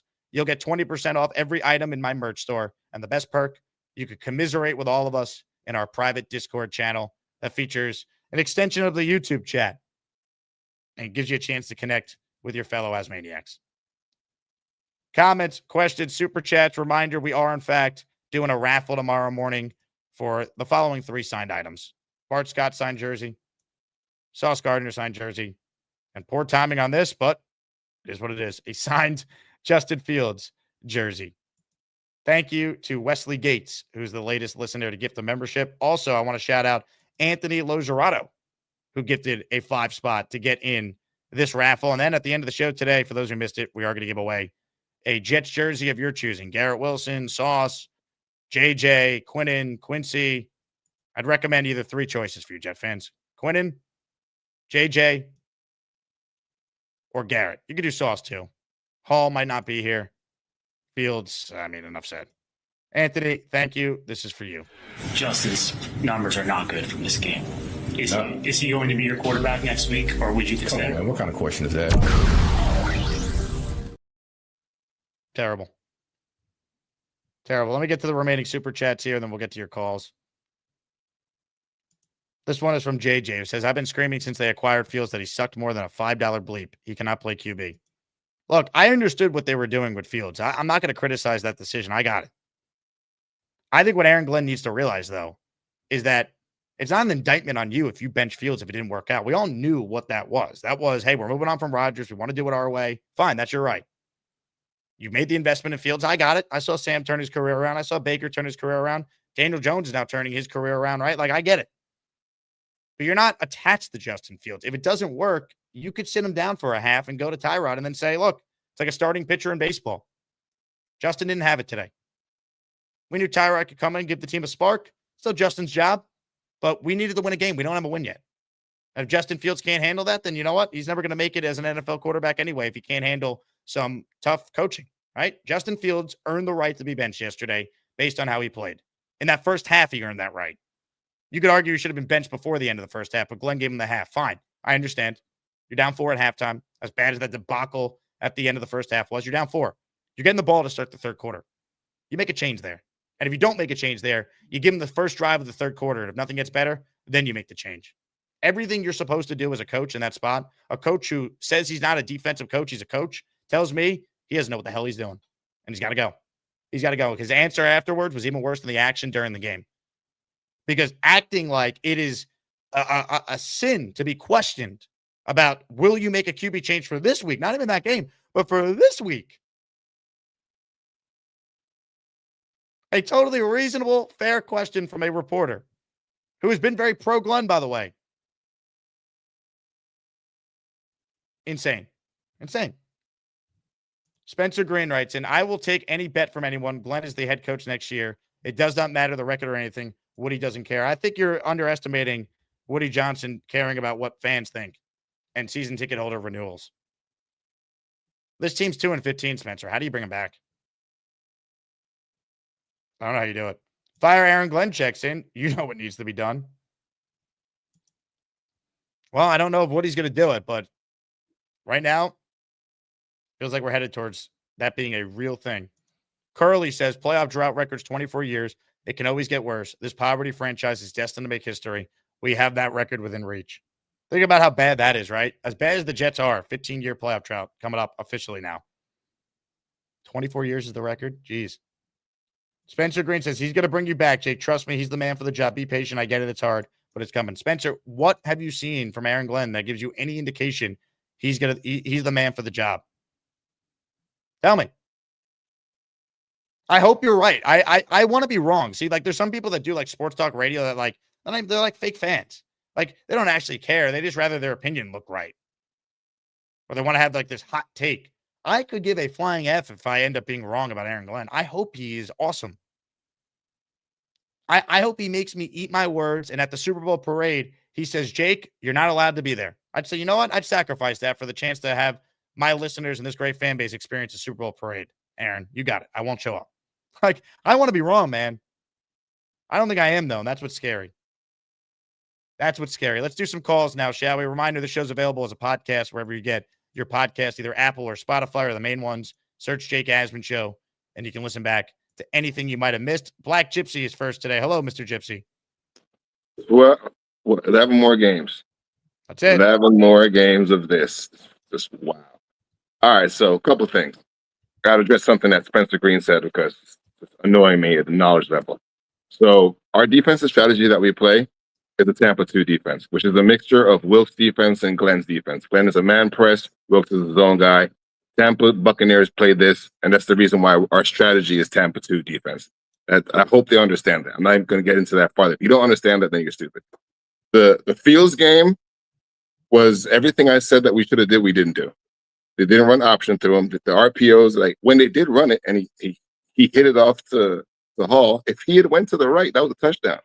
There was no one there. Like it was so bad that like Wilkes, let me give props first. Wilkes coach yesterday, a game. Like those guys did what they were supposed to do. So it wasn't the players, like everybody was saying. The players sucked. It wasn't the players. It was the coaching. Well, I do think some of it's the players. I think the players played with some pride yesterday. I think JJ being back and the leader he is and saying this is unacceptable, he provided a boost. I think they bought into that too. I think JJ and Brownlee were the difference on the defense to make them play better and try to do what Wilkes has them trying to do. I don't think it's the players. The players have tried. They just don't understand. Even yesterday's game, even though the defense was good, if you look in the backfield on some of the plays that Knicks played, because Knicks played underneath most of the game yesterday, minus the touchdown play. If you look in the backfield, there are guys open, being beat. So I watched the game over and I was just like, I'm not even going to pay attention to that. I'm going to give Wilkes his props. He did a good game today. Thank God. Like maybe you can make it through the season if you can win some more, if you can play better on defense. But on offense, at the end of the second quarter, Jake, I was losing my fucking mind, bro. Like I almost fucking got into a fight with my best friends about it because he was the fact that no play was called is fireable to me. I don't care what Spencer has to say. He can be the ever optimist. And like when someone shows you that they don't know what they're doing, then like you can't have faith in that, bro. Like that's blind faith. Blind faith is walking off the edge of a mountain. I need to see something, and we haven't seen anything from the defensive side to the offense. Nothing has been really good this season. It's just one was masking the other to make it look like the other was better. Because all my concerns about Fields from the beginning, I want to burn my fucking jersey, bro. If he starts next week and he plays anywhere like this, I am lighting that shit on this channel on fire. I'm flaming that fucking jersey up, bro. Because like there was a play yesterday where he stepped back 3 times and 3-step drop and had like 4 seconds to throw the ball. And people were open. Johnson was open. Like Arian Smith was like, I can't believe he didn't throw the ball. Like, and what annoys me the most is the pump fake. Like, why are you pump faking, bro? Just throw the ball. Dog. Like you had Garrett Wilson. Just no pump fake. Just boom, step back, plant your feet, throw the ball. He's a running back that can make some passes. So to me, he's done. Now I want to see. Like we're gonna put Tyrod out there, and I think we're gonna get Tyrod hurt. But I'd rather win a game with Tyrod. Because I really don't want to go 0-17 or 2-17, any of those things.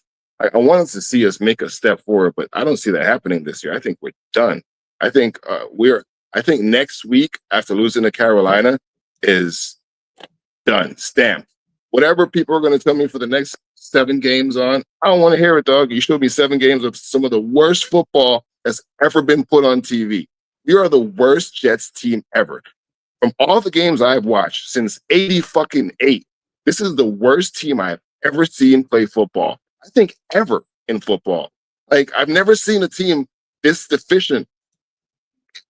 It's just mind-blowing. And maybe next week Fields will play better, he'll run the ball, and then the defense will stink. Because it never aligns for us. It never comes into sync where both of them are going to do exactly what we need them to do. It's just horrible to watch, man. It's horrible to watch. Like, the offense yesterday was painful.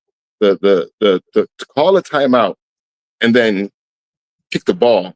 Like, why didn't you just let the penalty kick back, dog? Like, why? The time would have came off the clock. Like, why did you do that? Like, why did you? No Hail Mary. No thought process from the OC to tell the staff that, hey, we actually have a play here we practice 2-minute drives like at the end of every practice. So we should actually have a play here that we're going to try and do. No Hail Mary, no screens of any sort yesterday.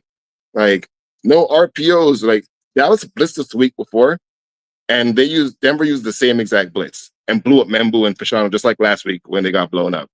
No adjustments were made. No screen pass to the tight end. No screen pass to Beck. No passes to Hall. Like, it was bad, bro, on every level. On the only positive, Zeke Wilkes coached the defensive game for the first time in 6 games. Fucking yay. Ladies and gentlemen, That's all. Black Gypsy.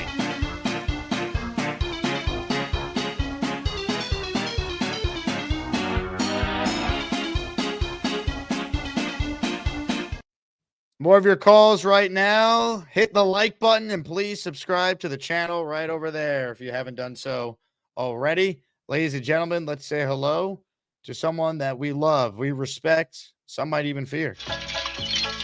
Oh, shit. Hey, Jake, how are you? Hello, Mr. Castro.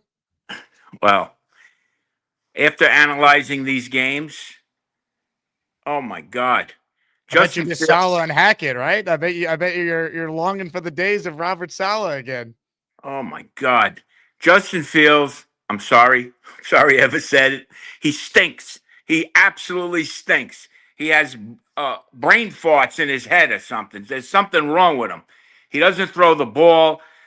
And the biggest thing at the end of the game yesterday, why weren't they running him? Let him run. Put somebody in front of him and let him get 5 or 6 yards closer. I mean, I don't see anything with this team. Nothing. They stink through and through. The coach is horrible. He's absolutely horrible. The quarterback stinks. At halftime, me and my son were sitting here, and we said, well, he's going to bring Tyrod in. He's got to bring Tyrod in. He never brings him in. He doesn't bring him in the fourth quarter. I mean, he looks like he is totally lost in space, Aaron Glenn. He's got to be gone by the end of this year. He's got to be gone. He doesn't know anything of what he's doing. Nothing. I mean, the defense played a lot better yesterday. JJ obviously makes a big difference. He's definitely the leader of that defense.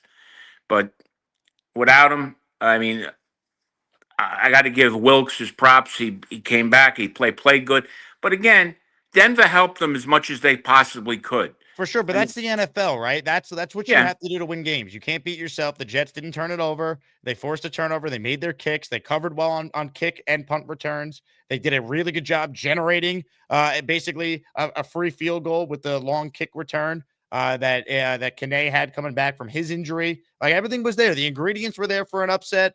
Denver coming off a great win. Maybe they overlooked the Jets a little bit. All they needed was not, like, forget average quarterback play or below average quarterback play. If they just got bad quarterback play, they win, right? Exactly. Fields was historically inept yesterday. It was the worst quarterback game without a turnover in Jets franchise history. They had negative 10 net passing yards, which is the worst ever in Jet history. And beyond Fields, because we know he was bad, it's on the coach. It's on Aaron Glenn. All he had to do was go to Tyrod Taylor at any point in the second half. They win the game. Well, Jake, let me ask you a question. Don't you think at the end of the game, if they ran Fields 3 times and he got 5 or 6 yards all 3 times, they would have been closer for the field goal and kicked the field goal? Yes, I think dropping back and throwing was a huge mistake given how that game was going. Correct. I mean, he's going to get Garrett Wilson killed with the passes he's throwing late. They're late. Every pass he throws is late. He's waiting and waiting. He got And hurt why- on this play. This is why Garrett. I don't think Garrett's going to play this week. It's what I'm He's hearing. not going to play. We might see him till after the bye at this point. Like, look how open he is here. I mean, it's over. I mean, you move the chains here, new set of downs. You run the ball a couple of times, put it on the hash Nick Folk wants, and you go home and get your first win of the year. Yeah, and I'm a little surprised too with Tanner Angstrom, the offensive coordinator. Doesn't he have the ability to go over to Glenn and say, "Hey, let's make a switch. This guy stinks," or let's run the ball and try to get a little closer for a field goal? I mean, come on, don't they talk? I mean, are they watching the same game that we're watching? Because if they're watching the same game, he should have been done at halftime. He should have been finished at halftime. And the coach, his halftime decision, we're all looking at each other saying, what is he doing? Just throw the ball down the field. Throw it. Maybe you'll get a flag. Maybe you'll get a flag or a penalty. And he just has that dumb look on his face. And Garrett Wilson was screaming at him going into the locker room. I'll tell you, Glenn is totally lost. Totally lost. He's got to go. He's not a head coach. He's not a head coach. The way he talks to Rich Stamini during the press conference, I mean, Rich was absolutely right. You thinking about a quarterback challenge? Well, let's not go into that. Why not? Why aren't we going to go into that, you idiot? I wish somebody would say it to him. He's totally out of line. He's out of line. Parcells and we got to hear about the Detroit Lions. I don't want to hear about any of this bullshit anymore. I want to see wins. I want to see a team win. This team doesn't know how to win. Yesterday, the game was handed to them on a silver platter, and they couldn't win it.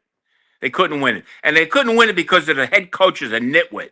He's a total nitwit. Anybody could have won that game. You could have been on the sidelines and won that game easily.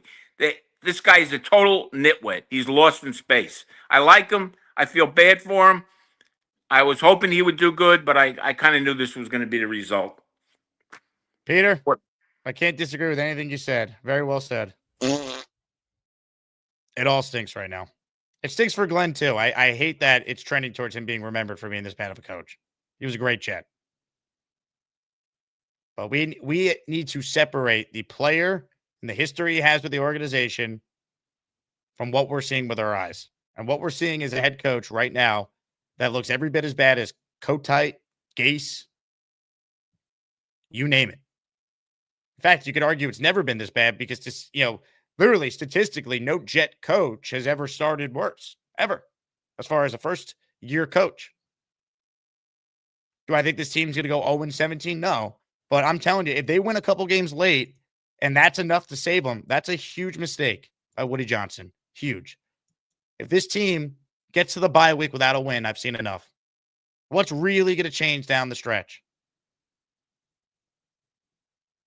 You tell me they win out, okay. But if they beat a bad Saints team late in the year, lose to New England, and then beat the Bills who rest their starters, and they finish 3-14, that saves Aaron Glenn? Really? Like, if they're going to turn this around, beat Carolina Sunday, beat Cincinnati, have some wins going into your bye week. Come out of the bye week and do something Saleh never did. Be prepared and ready to play. Beat the Browns. Show us something. Anything. There are a lot of Jet fans who don't want to one and done the head coach. They want to give Aaron Glenn a chance, but you got to give us reasons to believe this team is actually headed in the right direction. There's nothing right now. Nothing. He said they're not the same old Jets. He's right. They're freaking worse. We're the freaking New York Jets, so we're shit. Oh, my God. Nathan is next. Hello, Nathan. Hey, how you doing? What's up, Nathan? So, I mean, I know everyone's talking about Aaron Glenn, but I feel like there are just so many things from this game that people aren't even talking about that were so bad. So, like, if we start with the 2-minute drive, right? If you remember before the fake punt, it was 4th and 1, and they go up to the line and they do their fake snap or whatever, try and draw them off sides and call a timeout. So that's fine. If you're just going to punt the ball away, you're not going to need that timeout. But then they decide to do a fake punt.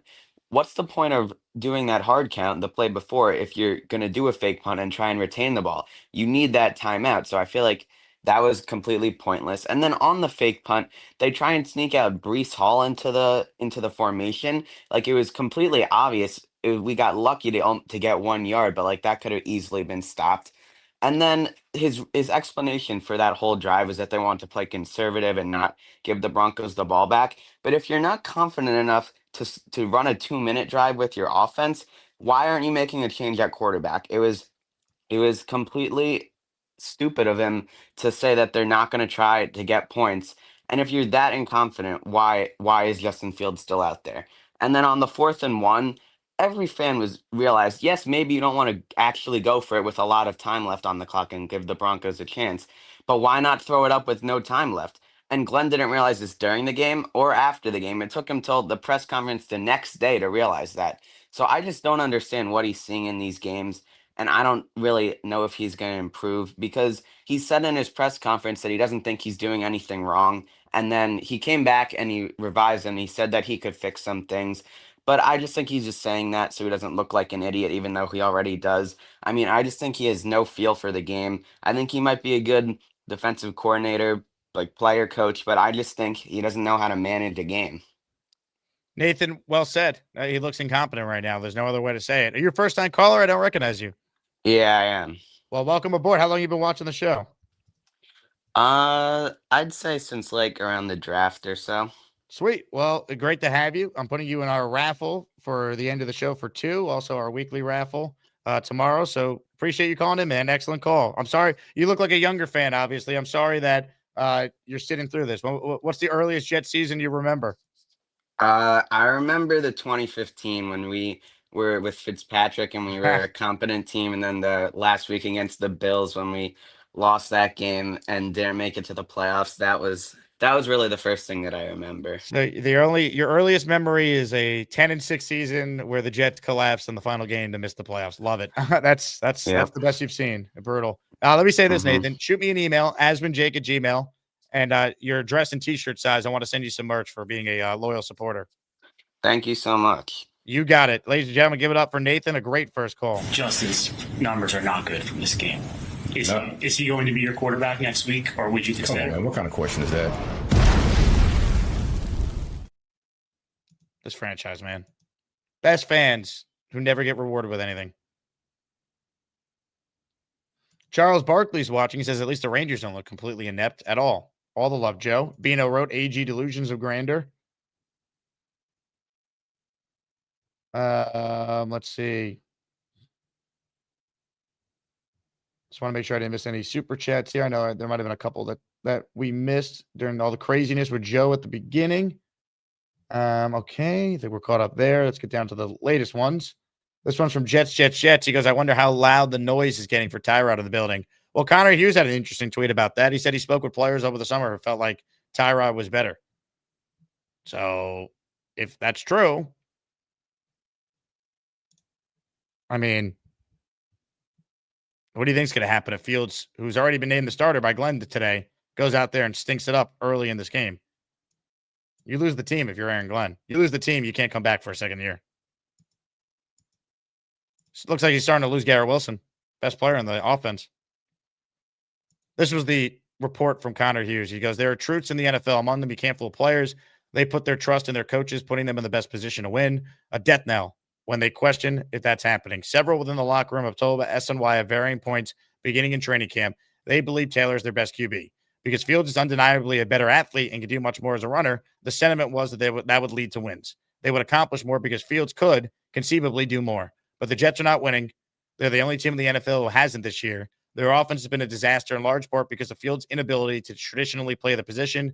The Jets are the first team to start 0-6 while averaging less than 150 net yards passing per game since David Carr and the Texans did it in 2005. The Broncos defense held the Jets to 0 explosive plays, the first time an offense had gone without an explosive play in a game since Week 11, 2021, Texans versus Titans. I remember that game. I covered that game when I did afternoon radio in Houston. Glenn cannot continue to blindly trust Fields if a growing portion of the locker room doesn't believe he gives them the best chance to win. Damning for this head coach.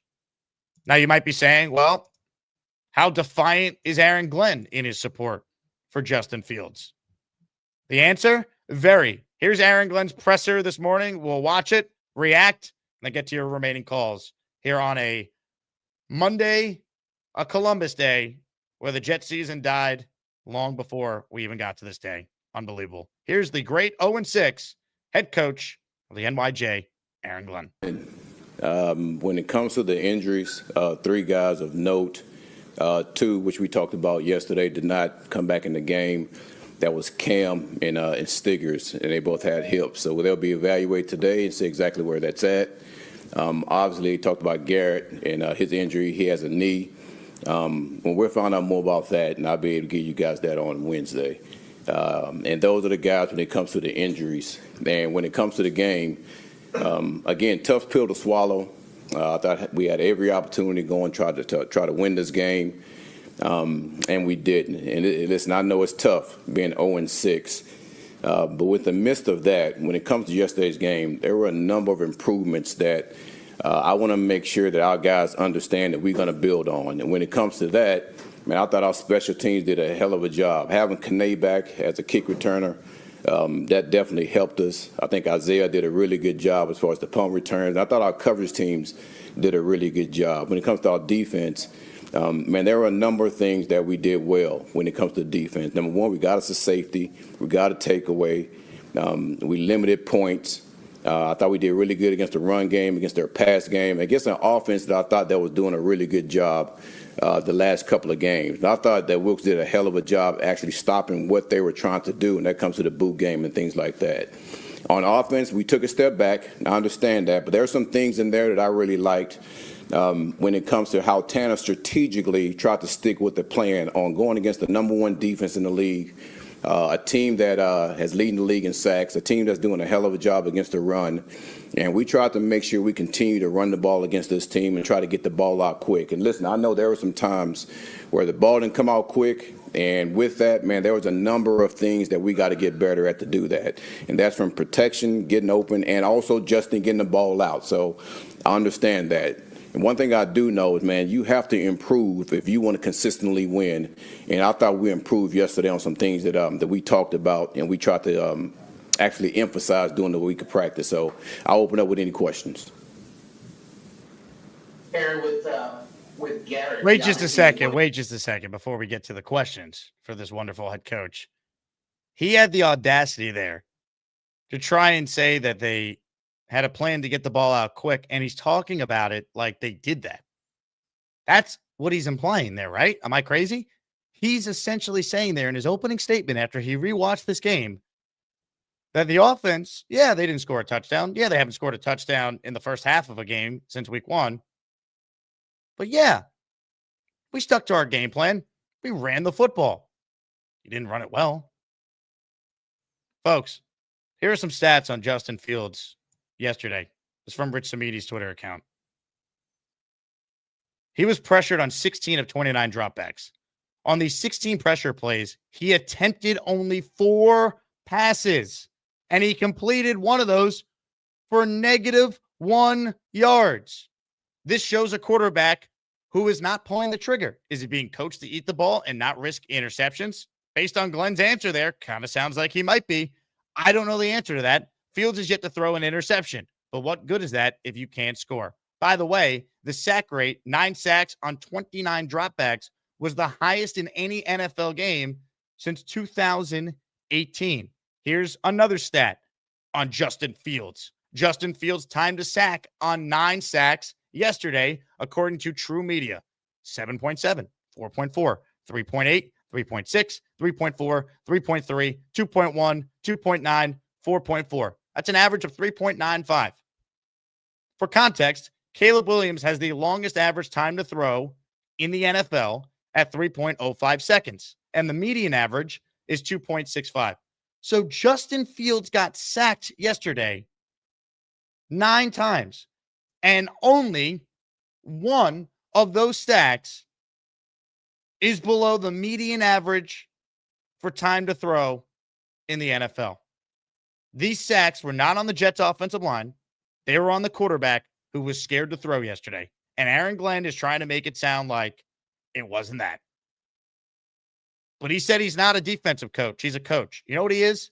He's a clueless coach. And he has to go at the end of the year if things don't drastically improve. He's not fit for the position.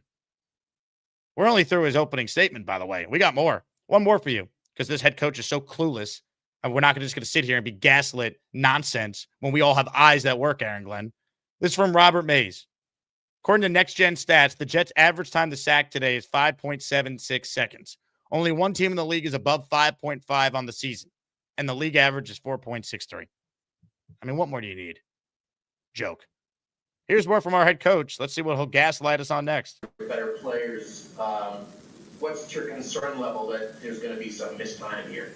Well, I don't really want to speak on that right now, Rich, to be honest with you, because I just don't know what it is. And today I have a better understanding of that, and I'll be able to let you know on Wednesday. But it's always a concern when you lose one of your better players. I will say that. Hey, can you talk about what the return of Jermaine and then the insertion of Brownlee in the lineup did for the defensive unit yesterday? You know, it was huge for us. Brownlee's one of those guys that he's a very physical. He loves man coverage. And he came in, he learned our system fairly quick. And I thought Wilkes and the DB coaches did a good job of that.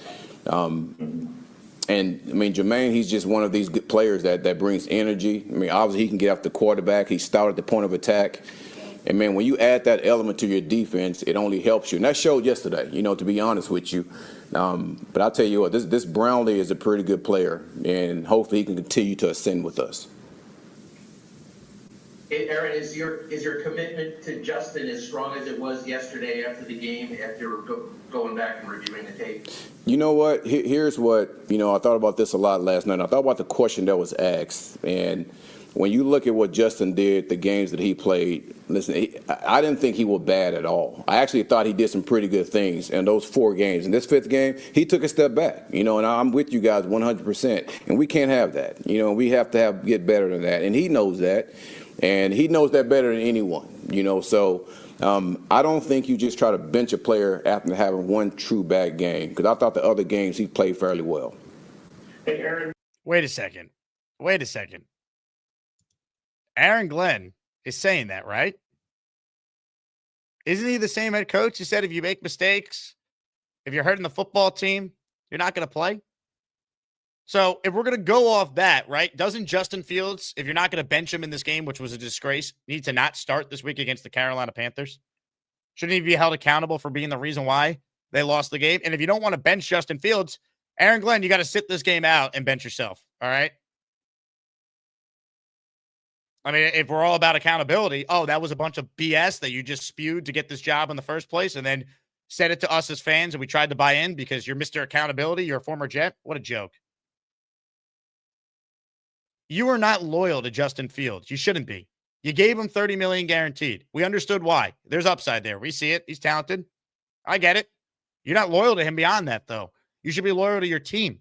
The other 52 guys that don't have a win yet. You should be loyal to your coaches who bust their ass for you to try and get a win. You should be loyal to the fan base who's trying to give you every benefit of the doubt. But if you didn't have any Jet ties, we wouldn't be. You don't need to be loyal to Justin Fields. You need to win games. And there's nothing that says you can't go to Tyrod in this game yesterday and then go back to Fields this week. It's a starting pitcher that didn't have it. That doesn't mean that he's never going to pitch for you again. It means he has another start.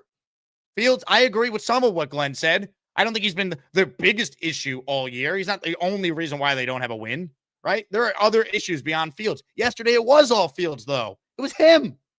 And you claim to not be a defensive coach.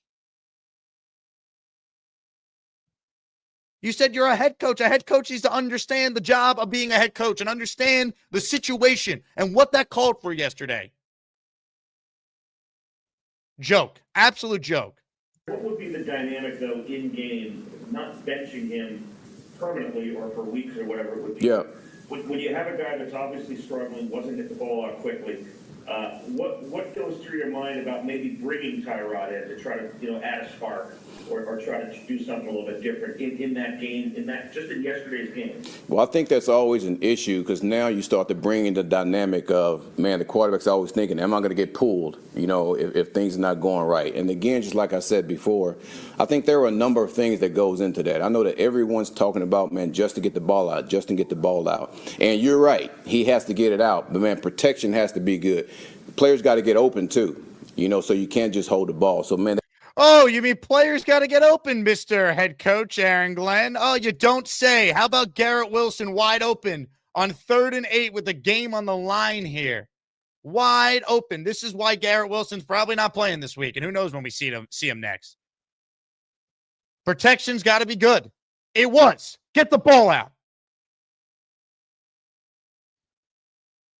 Oh, you don't believe me? Here's Garrett Wilson wide open. Wide open. The game is won here. He hits Garrett on time. The ball should already be out, by the way. Fields was afraid to throw. It's like, dude, throw the football. He's your best player. Throw it to him. You played with him for 3 years in college. Throw the football. Guys need to be open. They are. Here's another key 3rd down in this game. 3rd and 5. Look at Mason Taylor up top. He's open. Throw the ball. Fields is directly looking at him. Once again, I've seen a lot of bad coach Jets games. Yesterday is as bad as any I can recall. Oh, my God. And look, the difference with Robert Saleh in this spot with Zach Wilson a couple of years ago in the game I referenced against the Patriots when they lost on the walk-off punt 10-3, and he benched Zach after that game. The difference is we didn't know what Mike White was at that point. If I knew Mike White was capable, then I think we all would have been like, okay, it makes sense. We didn't really know. We know what Tyrod Taylor is. He's been a professional quarterback for 15 years. He's taken a team to the playoffs. We know what he is. We know he's not going to be overwhelmed by the moment like Fields was. I get it. Denver's an elite defense. You weren't asking for anything other than complete a forward pass and you get into field goal range. You win the game. The bar was so low. Your defense finally delivered. This felt like the 2022 and 2023 defense yesterday. They forced a turnover, came up with a safety. That's almost like another turnover, right? They put up points there. You were asking for so little from your offense. The quarterback just needs to complete a forward pass. And you lost the game because your head coach is inept. I'm not accepting this. And neither should you, Jet fans. We deserve better than this bullshit. There's a number of things that we all have to do better at. Even me, I have to do better at, this is the type of concepts we have to give Justin so he can get the ball out. Just talking with Tanner to make sure we have to give him concepts so we can get the ball out. This is elementary football. What concept do you need? Throw the ball to the best player on the field who's open. Surtain's not on him here. Oh, my God. Stop. Chance to do that. When you spoke to, I don't know if you have, obviously you've been running around, but yep. With regard to Tanner, there just didn't seem to be much adjustment. You didn't really use Justin's legs. That's obviously his superpower. Yeah. You didn't throw the ball once to Brees, first time in his career he hasn't had a target. Yeah. What goes into all that stuff? How does that happen for an entire 60-minute game? Well, when you look at the game in totality, the passes or the completions Justin had were completions where we had fast motion, getting guys out, and, he was getting the ball out fairly quick. We had some type of hitch routes where he can get the ball out fairly quick. And what they were doing, they did a pretty good job because they were sending two guys off the edge to the side of the back and to the quarterback where most of your run game comes from. So the thing is, you just don't want to run into a brick wall when you're talking about quarterback run game. So there are some things that they did, fairly well to try to eliminate us from doing some of those things that we like to do with the quarterback. Aaron, you said that Justin took a step back. What do you think the biggest factor in that is? Was it getting the ball out, and how do you fix those things that contributed to that step back? Well, we got to continue to go back to work. And again, Justin knows that just as well as anybody else. And before that, I thought he was doing a really good job getting the ball out. In this particular game, we didn't get it out as fast as we wanted to. But again, I'm always going to go back to when you watch the tape, there were a number of things that contributed to that also. We got to get open, and we got to have better protection. But again, Justin has to get those balls out. And even when we do have these shot plays that we tried to get, you just got to give your guys a chance. Is there anything you would have done differently with regard to your strategy at the end of the first half? You know what? As I thought about that, and I think the question was asked about the confusion part. When you look at it, it was the ref said first down, and that's when we about to respect the ball. And someone else said, no, it's not. It's 4th down. And at that point, man, if we tried to run and play, I thought that's where real confusion is going to come from. So at that point, our staff had just talked about this the day before. That, man, let's try to see if we can get 3, defer at the beginning of the game, try to get 3 points out of the halftime, then come back the second half and try to get points again. But you know what, to be honest with you, I wish I could have took the clock down to 5 seconds and just threw a Hail Mary, to be honest with you. But at that point, I want no confusion. Let's just get out the half, guys. We're getting the ball back the second half. And let's I can't. This is not an NFL head coach. It's not. Please, I dare someone to try and defend this coach today. I dare someone to do it. I beg someone to do it. Please. Try and defend these answers. I mean, you remember when the Jets, I think they might have been like 1-7 in John Izek's second year. He had that press conference during the Jet bye week. Sounded completely clueless. And you knew after that, his days are probably numbered. This kind of feels like the game yesterday, the post game yesterday, this Monday morning presser kind of feels like we've gone full John Izek. I mean, what a joke. Here's the remaining few minutes, because why not just play all of it and sit back and just laugh? Because if we don't laugh, we will cry as Jet fans. God, what did we do in a prior life to deserve this? ready to go. But Aaron, I think the confusing thing. Say it again.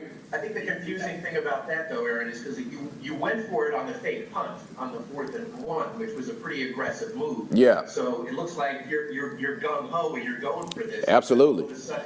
All of a sudden you dial it back, and it looked, to be honest with you, it kind of looks like you didn't have confidence in your offense or your quarterback specifically to get points on the board there. No, that wasn't it. It was more or less, I understood exactly what Denver had too. I mean, just say if we didn't make it, and I know this hindsight, if we didn't make it, man, they have a timeout and they're right at the 50-yard line, which now I'm actually trying to, it's to the point I'm almost giving those guys points. But I understand I went into this game wanting to be aggressive in that. And at that Whoa. Do people realize what's coming out of this head coach's mouth? He went into the game wanting to be aggressive, right? You call the 4th and 1 fake punt with Breece Hall. It actually works. And then you punted on offense. You sat on the ball. You can't be half pregnant. Either you're aggressive or you're not. And at 0-5, what do you have to lose? That's why Garrett Wilson's going nuts, and he's right. Holy shit, man. Oh, my God. Aaron Glenn, you are lost. I'll play the end of his answer here, but I've heard enough. This is a joke. point, because it was said first down, then not first down. Guys, let's not have all confusion. Let's just get out this half and get ready to get into the second half. We're getting the ball. Aaron, and that's the honest truth, to be honest with you. That's what I was thinking. Lie to us if that's the honest truth. Holy shit, man. Oh, my God. Justin's numbers are not good from this game. Is he going to be your quarterback next week, or would you consider? Come on, man. What kind of question is that? Lie to my face and say I was drunk. Anything. I will take any answer besides that. Oh, my God. It just looked, on that 4th down when you were at that midfield point. Yep. And obviously they did have the one timeout. Yep. You could have run it right down to the end and thrown a Hail Mary. Absolutely. So maybe why didn't you at least do that anyway? Just maybe get a pass interference or something like that.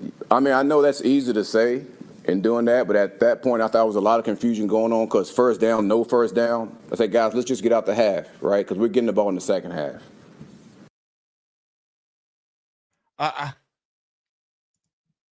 There's a lot of confusion. First, you're the head coach of the team. You just blew an opportunity to try and put points on the board. You're thinking, let's just go into the half because we're getting the ball to start. What? And you just said in your prior response you wanted to be aggressive. You just completely contradicted yourself in 30 seconds there. You went for it up 4th and 1 with a fake, and then you had no idea what was happening. So you're like, screw it. Let's go into the locker room. You're down 4 points. Part of the strategy of the head coach is to take advantage of the last couple minutes before the half, especially if you're getting the ball to start the second half. Aaron Glenn, you said before the season that the last 4 minutes of each half belong to the head coach. Oh, my God. Woody, for the love of God, put this guy out of his misery. Put this guy out of his misery. He can't be the coach. He cannot be the head coach of the New York Jets after this season. He can't, barring a miracle turnaround. He cannot be the head coach with answers like this. He had a day to come up with a response to these questions. He had a day to prepare for these questions. And this is the shit that he's coming up with? Are you kidding me? Oh, my God. If you're defending this, you are part of the problem. This is indefensible. But yes, but I would say if I could take, man, let's run it down. Let's get ready to throw the Hail Mary. So I'm with you on that. That's a mistake that I made. Good. And I hold myself accountable for that. Great. Awesome. One other strategic question. Yep. Before you took a timeout on the 4th and 1, right before you punted there, and Say it again. why you took the timeout there on the 4th and 1 when you punted. Oh, on the one, I think we were at like the 30. Yeah. Oh, yeah. I think it was close to that. Yeah, I'll be honest with you. I was thinking about, man, let's be aggressive. Let's get ready to go. So I wanted to actually talk to John Berger about it. And we both said, man, it's probably better to punt in this situation.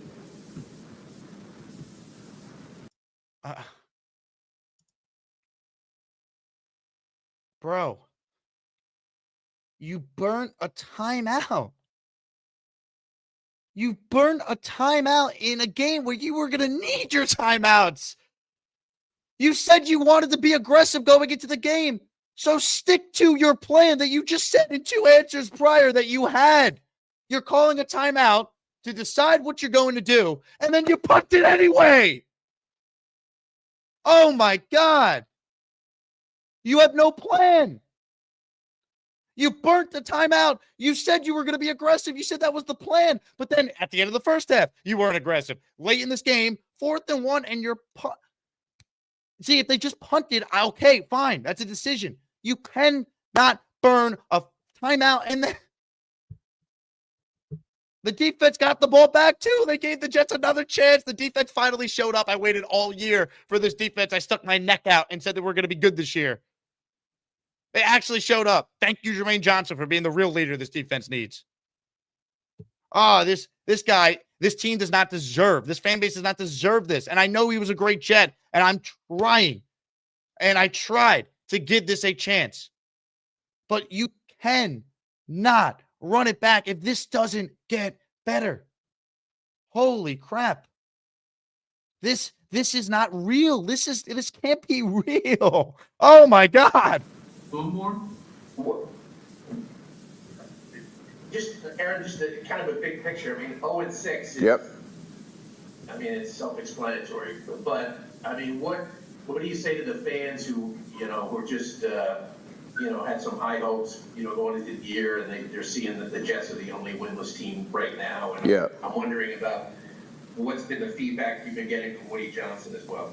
Yeah, but me and Woody's had like really good conversations, and he understands everything that we're trying to do. Listen, obviously everybody wants to make sure they have a winning record. But here's the thing, that a lot of things that was not heard from the very beginning on, man, we're not talking about Super Bowl. We're trying to build a foundation of making sure that we win consistently. And how do you do that? Man, you just can't just throw things out there and just have an unstable foundation and expect, for things to be just right. And to consistently win, I do know this, there has to be improvement. And to me, I saw improvement within that game. Does that mean that we're going to go on this deal of winning every one of our games? No, but I know this, it gives us a better chance to win. I mean, he has some nerve to try and act like we expected the Super Bowl. How about a win? You're the only team in the league without a win. You're the first head coach ever in this franchise's history to not have a win at this point of the season in your first year. Kotite, Gase, Holtz, Saleh, name someone that was awful. They all had wins at this point, Aaron. They all never started 0-5. You're 0-6. Oh, my God. Are you kidding me? Don't give me the building the foundation. You know how you build the foundation, Aaron Glenn? You win football games. You cost the team a win yesterday. The foundation was fine. It was the head coach that wasn't. The foundation was set. The defense showed up. The special teams showed up. You didn't turn it over. You had a quarterback that couldn't play, and all you needed to do was either bench him at halftime, bench him after the third quarter, bench him in the fourth quarter, bench him before the final drive. And even if you never did any of that, if you had the wherewithal to manage the last 4 minutes of the first half and the last couple minutes of the game with better decision-making, running the ball, taking care of your timeouts, not putting Fields in a spot where he had to throw anyway and get sacked again, giving Nick Folk at least the chance to hit from 62, which was a way higher percentage than converting on 4th and 8 when you couldn't complete a forward pass the entire game. And you're going to try and lecture us about the foundation that needs to be laid? You got to win games, man. We weren't expecting the Super Bowl. Most fans thought you were a 6-7 win team. The optimistic ones thought maybe 8. The delusional ones said 10 or 11. Nobody thought this team would be in position to have the first pick in the draft 6 games in. Nobody. If I said in August the Jets were going to start 0-6, you all would say I'm a hater, I'm too negative, you're just saying that for hot takes and clicks, whatever the hell that even means. Nobody thought it was going to look like this. This is a disgrace. This head coach doesn't have a clue what he's doing. Not a clue. I know everybody wants to win, but no one wants to go through the hard stuff. And that's what we're going through right now. We're going through the hard times to put ourselves in positions to win. So I have all the confidence in the world in this team. I have all the confidence in the world in this coaches. I have confidence in myself. And I'm not going to waver not one bit. You know, there's a number of coaches I've talked to that's been in this situation. I talked to Bill this morning. Hell, I think in 93, 94, he started 1-12. Hell, we beat them 45-0 at that time when I was here with the Jets. You know, so you have to go through these times. You have to figure out exactly how you're going to end up winning games and continue to press forward on that. And I'm not wavering from that. I'll tell you how you can win games, Aaron Glenn. You do a better job of being a head coach. You're costing this team games. Your decision-making, going back to week 1, keeping Xavier Gibson on the roster, for example, cost this team a game that day too. There are things that they have done each game where it falls on the head coach. They should not be 0-6. I don't care if you called Bill Parcells this morning. I don't care. You could call Jesus Christ. He's not going to help you be an NFL head coach. I do not care what Tony Dungy says or Jimmy Johnson. You could go dig up Vince Lombardi from the grave, Aaron Glenn. It does not matter because you were too stubborn to have any sort of humility and acknowledge how bad yesterday was. And if you don't learn from that, he's not going to be here. And not only has he not learned from it, he's doubling down on it. Please, tell me more that you spoke to Bill Parcells and, in 93, he got out to a tough. Bill Parcells had 2 Super Bowl rings when he was coaching you already, Aaron. You try to act like him, you've done nothing. You've done nothing. Adam Gase is more successful to this point than you are as the Jet coach. He won 7 games his first year, and he wasn't a good head coach. You're not coming close to that. What a joke, man. That is a joke of an answer there. God, we're almost done with this because I can't do much more. I've been through that with Detroit. I've been through that in New Orleans. And listen, I'm just not. I'm not going to waver from it all. And I understand how it looks on the outside. No, you don't. The thing is, I told you guys and I told the fans, man, do not let go of the rope. I let go of the rope after what I saw yesterday. Done. Don't let go of the rope. Honestly, you know what Jet fans are doing with the rope? Probably not appropriate to talk about what they're doing with the rope. They're tying it around a certain body part. That's what they're doing with the rope. We're trying to build a solid foundation so we can consistently try to win. Thank you, everyone. Thank you. One quick question. Yep. Thanks. Do you like the way they responded? They had the players only meeting that the defense got together, they stressed accountability, the way they flew around yesterday, and also the guys in the locker room were talking about the communication being on point. Well, you know what? That it was a players only, but it was more of just some of the defensive guys got together. They had conversation. It looked really, really good when it comes to how we want to play defense. So, again, I give a lot of credit to Steve Wilks and that defensive staff. and those players, man, and they got together and they want to do well and have a good showing. And I would say this, that is something for us to build on. And I'm looking forward to next week and see exactly how we're going to play. So Harrison, Quinnen, Sauce, all those guys, man, they were accountable for what their issues were. And I thought they came out and they did a really good job as far as sparking this defense. What a joke. What a joke. I hate that it got to this point this quickly with Aaron Glenn, but that was one of the most embarrassing press conferences that we had the unfortunate of having to listen to or watch. I hate that we got here this quickly, but I don't see this getting better. I don't. I think the only debate is going to be, does Woody have the balls to actually make Aaron Glenn one and done? Robert Kraft showed balls. You think that was easy for him to do? He promised Kraft the job. He promised Mayo the job 2 years prior that he'd be the coach in waiting for Belichick. You think that was easy for him to do? Legendary Pat that he had a great relationship with? He showed balls and he hired a real coach. Woody Johnson. Your name is Woody Johnson. Can you show some balls here if this doesn't get better? Because that's really what we're going to be debating the rest of the way. Joke. I mean, that was a laughable press conference from this head coach. Horrible. Citybird says, how about Stefanski? He's a two-time coach of the year. Could be Belichick when he left the Browns. Stefanski, if available, would be probably near the top, if not my number one guy. Two-time coach of the year, has developed quarterbacks. If you can go to the playoffs twice in Cleveland, I think you're equipped to handle the madness that is being the coach of the Jets. I'd take my chance with him. I don't know if Cleveland's going to fire him, though, but they are pretty bad. But it's not necessarily him. I mean, look what he's dealing with the quarterback situation. But Stefanski would look at this job like, I get to pick my QB. That makes the job attractive. Spencer says, Jake, don't tell me you like Connor the Clown. Look, I don't care what your opinion is, Spencer, on Connor Hughes. All I know is if he's saying that he spoke with players who feel that Tyrod is the best quarterback, then I believe him. I have no reason to think Connor's not telling the truth with this report that we covered earlier. I think Glenn's in danger of losing the locker room if he starts Fields this week and he stinks and he doesn't make a change. I think you get Fields he gets like a quarter, if that, if you're going to start him. I think it's a mistake to start him. I think if you're Mr. Accountability, hold the guy accountable, don't play him. But I don't think Glenn's going to do that. I think he's going to ride or die stubbornly with Fields for at least the start of this game Sunday. Joey says, do you think it's time to start having the discussion about firing Glenn at the end of the season? Change Franklin from Penn State is available. The only thing worse than keeping Glenn, if this continues to be what it looks like and there's no improvement, would be hiring James Franklin to replace Aaron Glenn. God. Holy hell. I'm calling foul on that. C says, I pray Garrett Wilson's good to go for Sunday. I don't think he is. I'd be surprised. I'm not rushing him back either. Dixon says, hey, ho, ho, Aaron Glenn has got to go.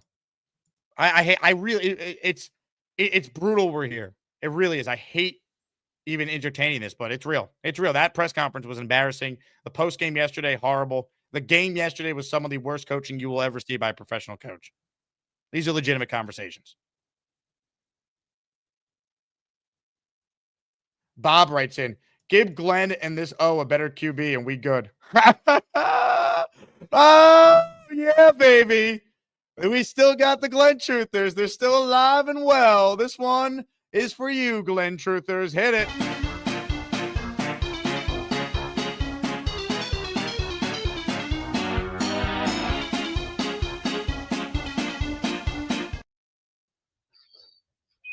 Yeah, that's a little comedy for everybody.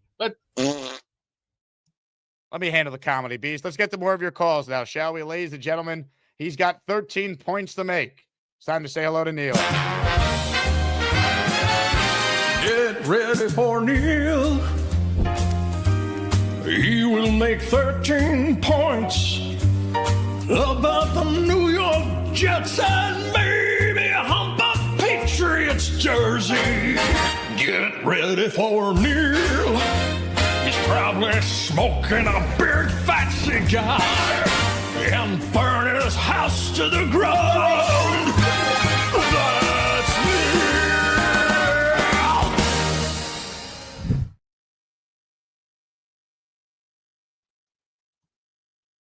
That press conference has me speechless. I can't believe what we're listening to here with this guy. I can't believe it. I can't believe it. I just can't believe it, Jake. I can't believe what's come down to. Now, before getting on the show today, I peeked around a lot of different things. I wanted to hear other opinions. Rex Ryan. This is a quote by Rex Ryan. This is a playoff team with the right coach. He said that today. He said that today. Okay? Now, what does that mean? That means that the team that this buffoon has inherited was a good team, not a shitty team, not a team with a broken foundation, not a team with horrible rosters like previous head coaches have started the regime with. He started the regime with a very, very good team. That's why when Glenn brings up the Lions as his go-to, it's not an apples to apples comparison because the Jets in 2025 have far more talent than the 2021 Lions do. And I disagree with Rex. I don't think this is a playoff roster necessarily because of the quarterback, but they should not be the worst team in the league. And there are teams that are well coached that are playing better than the Jets are to this point. And that 100% starts with Aaron Glenn and the staff. Well, Rex Ryan might be thinking that, he would have Tyrod Taylor in there quarterbacking because guess what? Rex would have benched Fields 100%. Oh, Rex come would have on. made that Are you move. kidding? Any coach would have. I don't think there's a look. I want to tell you, I want to give kudos to a guy on this chat that gets berated a lot. And Rob from Glenhead, from the day we got Justin Fields, said this guy is the worst quarterback. He is horrible. We will never win with him. And Peter, and even Peter talked me into it. I got like a little juicy with him and this and that. And maybe he's going to change. Maybe we could coach him up. But, dude, this is not his first game, by the way. Somebody pointed this out. This is hysterical. This is not his first game with more sacks than completions. This is his third game in his career where he has taken more sacks than thrown completions. Did you know that statistic? That's pretty damning. That's a horror, okay? Also, since 1998, this is the last time a team had a negative 10 net passing yardage. That was brought up to me today as well. The quarterback that had that dreadful performance in 1998, his name was Ryan Leaf. That's how bad the quarterback was that performed what we saw yesterday. It was a train wreck, okay?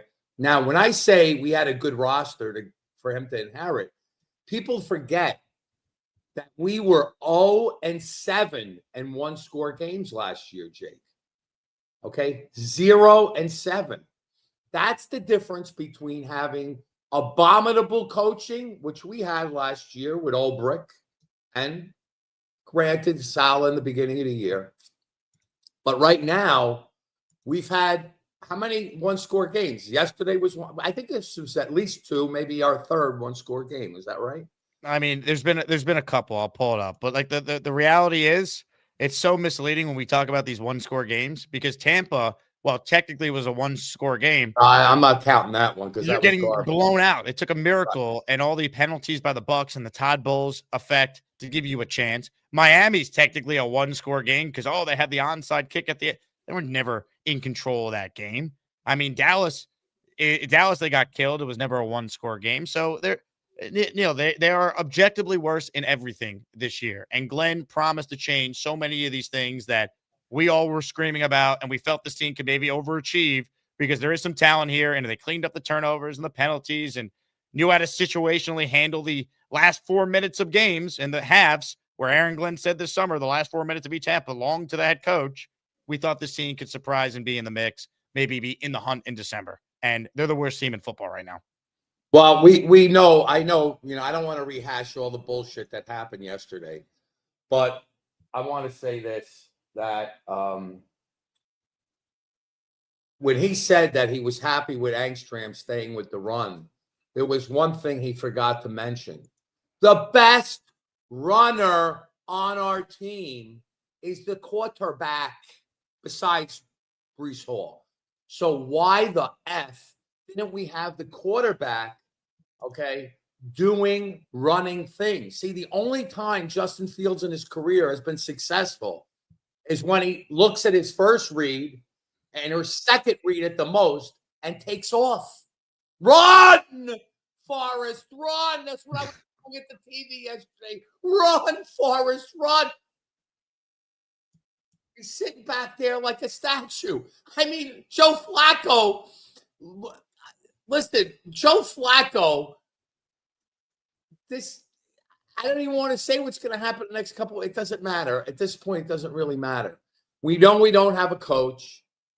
Tyler Angstrom did a horrible job play calling yesterday because he didn't go into halftime. Look, if you're a coach, you go in at halftime and say, look, Justin, the sitting in the pocket, you're not getting rid of the ball. It's not working.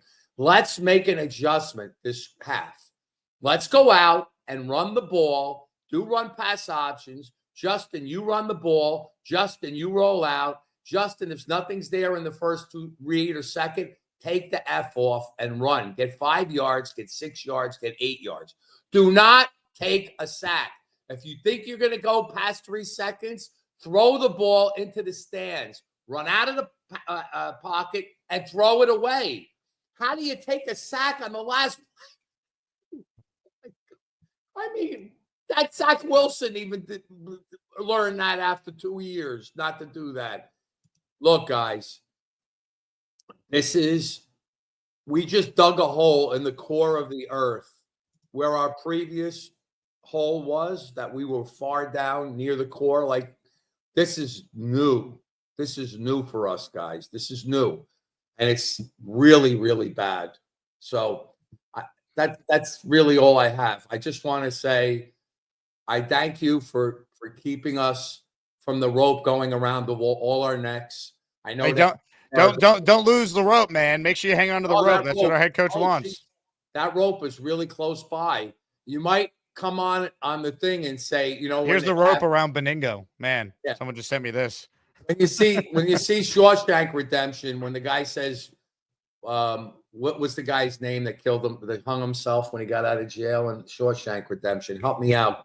Help me out, chat.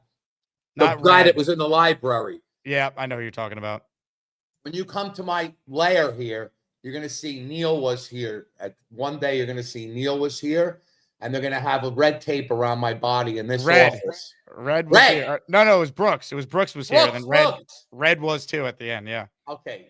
Neil was here. You'll see that on the ceiling when I put a nice little rope up, and I call it a life. The Jets will never make me kill myself. Let's stop it right there. But the reality is this is really, really bad. And, I can't believe we're going to talk. I don't want to talk about draft picks. Please, guys, let's not talk about college quarterbacks and who's going to be the answer and all this. College season's not even a third of the way over. We don't know who the college quarterback is going to be. Let's talk about how to fix this team.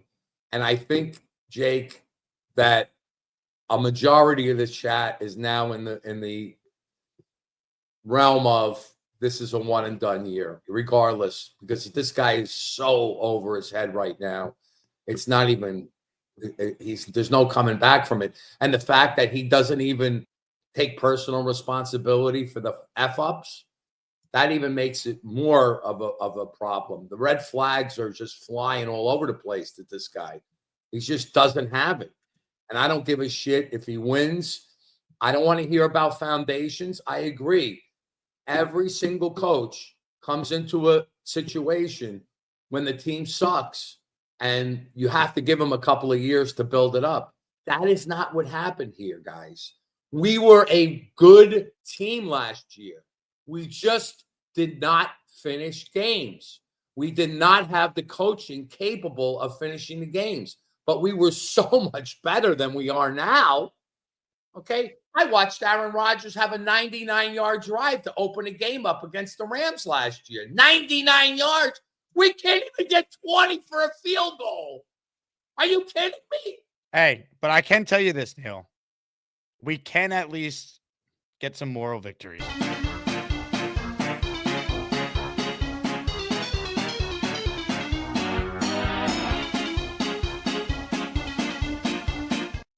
That's where we're at. C says, might be recency bias, but the Fields truthers are worse than the Wilson truthers. Get them the F out of here. The Fields truthers they're a different level of delusion. I think the Wilson truthers are worse, though. But Fields does have his stance. I'll give him credit. Sam writes in, I think Fields was still concussed. Even on his worst days in Chicago, it wasn't that bad. I mean, that was just, he's not a good quarterback. We understand that. He's never been that bad, though. And like that should be alarming for Aaron Glenn if he's doing his job as the head coach. If you want to say you're a football coach and not a defensive coach, then your job as a head coach to say, hey, something's up, man. Like, he's had his issues before, but it's never been that bad. I mean, the stats I showed earlier are so damning. Like the one that Rich Samini dug up from Next Gen Stats, that Fields was pressured on 16 to 29 dropbacks. He only attempted 4 passes and completed 1 for -1 yards on those plays. So that shows a quarterback who's just not throwing the ball. He's not pulling the trigger.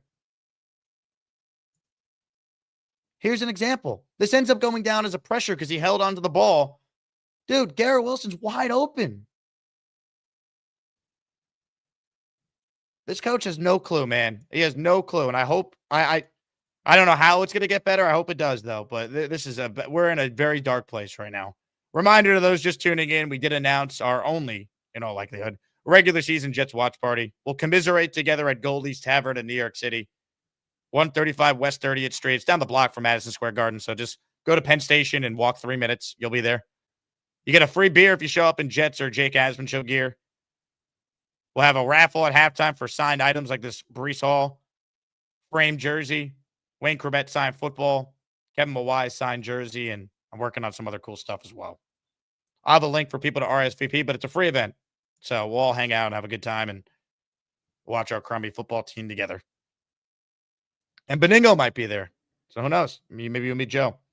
Sam says, I read that one. Tyrone, shout out to you. Thanks for re-upping your Patreon membership as well, Tyrone. We should be mad at the owner for hiring another on-the-job training head coach. He is lost, and you can see he's not ready. Yeah, I agree. Aaron Glenn's not ready to be a head coach. He's not. And this was my fear when you hire any first-timer. Could be great like Rex, or it could be what we're getting. I needed someone that we knew has done it before. Terrible. More calls right now. If you're on hold, I promise we'll get to you. But we're good. This is going to end up being a 3-hour show. So if you're on hold, you're guaranteed to get on. Let's get through our remaining calls.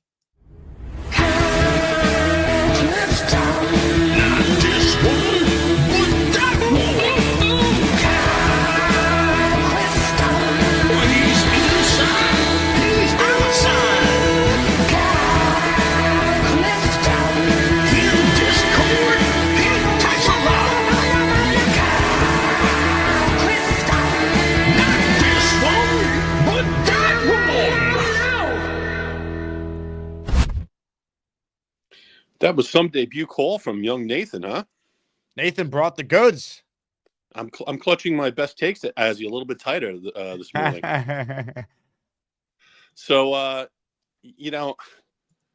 don't understand what Bill Parcells is going to tell Aaron Glenn at this point. Bill Parcells has never started 0-6, right? Like, what is he going to recommend? Harry Carey? Like, back in my day, I used to yell at Phil Simms.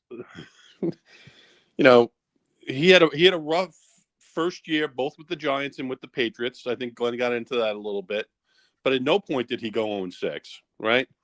And at least Parcells had a pedigree. Like that year that had with the Patriots that was rough. I think he won the last 4 games there, which, based on his pedigree, we would know wouldn't be smoke and mirrors. With Glenn, if he were to do that, we would have no idea, right? His first year in New England, he was 5-11, and let's see, He had one. They He won the started fifth 0 game, and 4. and then he got hot, I think, at the end. Yeah, right. He won. Yep. He won the 5th game, and then he won the last 4 straight to end the year. Right. And then his first year with the Giants, he had 3 wins and a tie. But both those teams were terrible. And we could bring all this up. The reality is, it's a different sport than it was when Parcells coached. It's a different world. Yeah, that's 100% right. So, like, all this excuses and stuff, it's becoming readily apparent that this is not the guy. So, I don't mind the fact that he might go stick with Fields for another game. Give him a chance to right the ship a little bit. But if you see another deer in the headlights performance where he's not getting rid of the ball and the ball's not coming out, you got to go to Tyrod. It's that easy.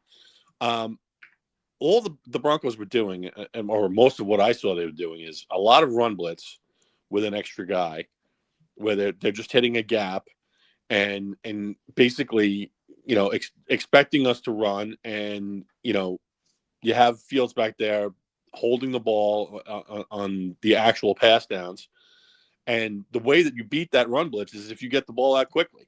I mean, at least Glenn knows that that's the problem, right? The ball has to come out for the defenses that teams are scheming to stop Fields. So, I don't know if it's going to be Fields that actually ends up riding the ship and correcting his behavior or not. But if they don't show that improvement over the last, 11 games here, that's going to be the end of Glenn, and rightfully so. Looking at the forecast, I see that we have 35% chance of rain for Sunday. As if I wasn't going to have a tough enough time getting my constituency psyched to go to this game. But I am nonetheless looking forward to it. I appreciate all the efforts that go into planning the day out with the Panthers and to this channel. Have a great day, Jake. Kyle, you're the man. We will have fun at this game Sunday, at least until it starts, I always say. And we are going to go on the field afterwards, or at least most people who want to go will.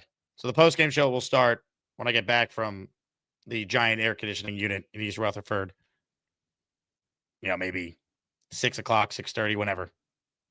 So this is the last Jet game I'm going to this year, though. And if we didn't have this event, I wouldn't be going. I don't blame anyone who doesn't want to go watch the team in person right now. They haven't earned the right for you to invest your time and trek out to that dump for this product. They haven't earned it. More calls right now. Let's do Jetstream, who's next. Hello, Jetstream. Hey, what's going on, man? How you doing? What's up, Jetstream? Not much, man. Just kind of think I'm everyone right now, just like everybody. Kind of like, oops, sorry. It's like that, I think that's how every Jets fan feels right now. But I mean, I'm just tired of the flip-flopping with Glenn. I mean, it's out of control. I mean, I'll get the Fields in a second here, but just like with the whole field goal, I mean, you're going to say you didn't like how it, you didn't like the situation, the option of a field goal, but you liked your offense. I mean, that just doesn't make sense to me. I just don't understand. And then you got Fields who's throwing the offensive line under the bus after the game, and I don't understand that either. You're like, oh, it's a great defense. They got back to me kind of quick. I mean, I didn't think it was quick at all. I was teaching my son how to count in front of the TV because 1, 2, 3, 4, 5 seconds would go by, and then he would take the sack every time.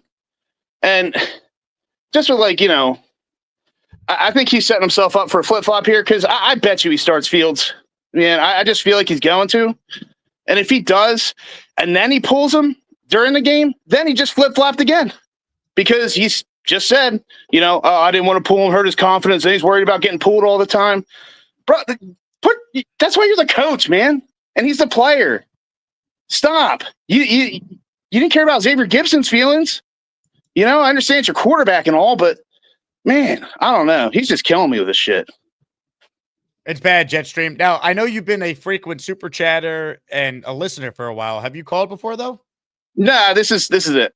Well, welcome aboard, man. I'm putting you in the raffle for 2. So I appreciate you finally calling in. I've been a fan of your comments for a long time. Appreciate it. I appreciate it, man. Thanks. All right. Well, I got to get going though, but I just wanted to reach out. You know, I get nervous calling in and stuff for that reason. Stage fright, I guess. Great job, but... man. Do it again soon. All right. All right. Sounds good, man. Ladies and gentlemen, Jetstream in the house. We're the freaking New York Jets. So we're shit. Great call. You know, he showed us a skeleton. It says that's what a lot of Jet fans are looking like. I have to imagine that a lot of Jet fans will be looking like this guy on Sunday. Purple belt Mike, he loves the dark night. He's got a green pool and he jumps right in. Maybe someday he'll get a brown belt, but for now he's just that purple belt Mike. Purple belt Mike, it might be purple, but he can still kick your dirty ass. Yeah, I've never worn a bag over my head at a game before, but I added all kinds of new shit on here, so this is going to be the bag for Sunday that I'm unfortunately going to. I'll see you there, baby. Yeah, man. I don't even know if I'll even go to the tailgate, to be honest with you. You better. That's going to be the best part. I don't know, man. I might want to leave early. You know, if you're going to the game and don't go to the tailgate, you're not doing yourself any favors. You're like, the tailgate is going to be the best part of the entire day. That's where we're all going to be hanging out, shooting the shit, laughing, having a good time, and then the pain begins. But until then, we get to enjoy ourselves. But I can't get excited before the game. I'm won't. not excited. You don't need to be. You shouldn't be. But you're not going to be excited watching the game, so you might as well have some beers and hang out before the game. Yeah, I gotta just put my fucking self out, and I have to. So at least I'm gonna admit I was wrong. So after game 1, I said, you know what, we have a head coach, we lost, but he showed fight, and we've had improvement and whatever. I am absolutely wrong. So I will eat it. I'll eat the Aaron Glenn stuff because he's not the guy, and unfortunately I was wrong, and I was right that. Well, I don't even care what I was right about. Doesn't matter. But I was wrong. Aaron Glenn's not the guy. I have to eat it. He dances around in circles. He is a walking contradiction. I've never actually seen someone in that position contradict themselves more. I didn't want to have someone do something they've never done before, but you never had Folk kick a 58-yarder in his life, and he did it. So that doesn't make sense. And then you say, oh, I thought it was a 68 or 67-yarder, but it was a 61-yarder. So now you didn't even know what the right distance of the kick was. And then you admit that you had time mismanagement today, but you didn't say that yesterday. He's just a walking contradiction. He's not a head coach. He's not. It sucks. It really, really sucks. Let me ask you this, PBM. Yeah. How's the dry cleaning business going on behind you, though? That's my wife's work clothes. This is really not this is not like the office or whatever, but it's on the first floor.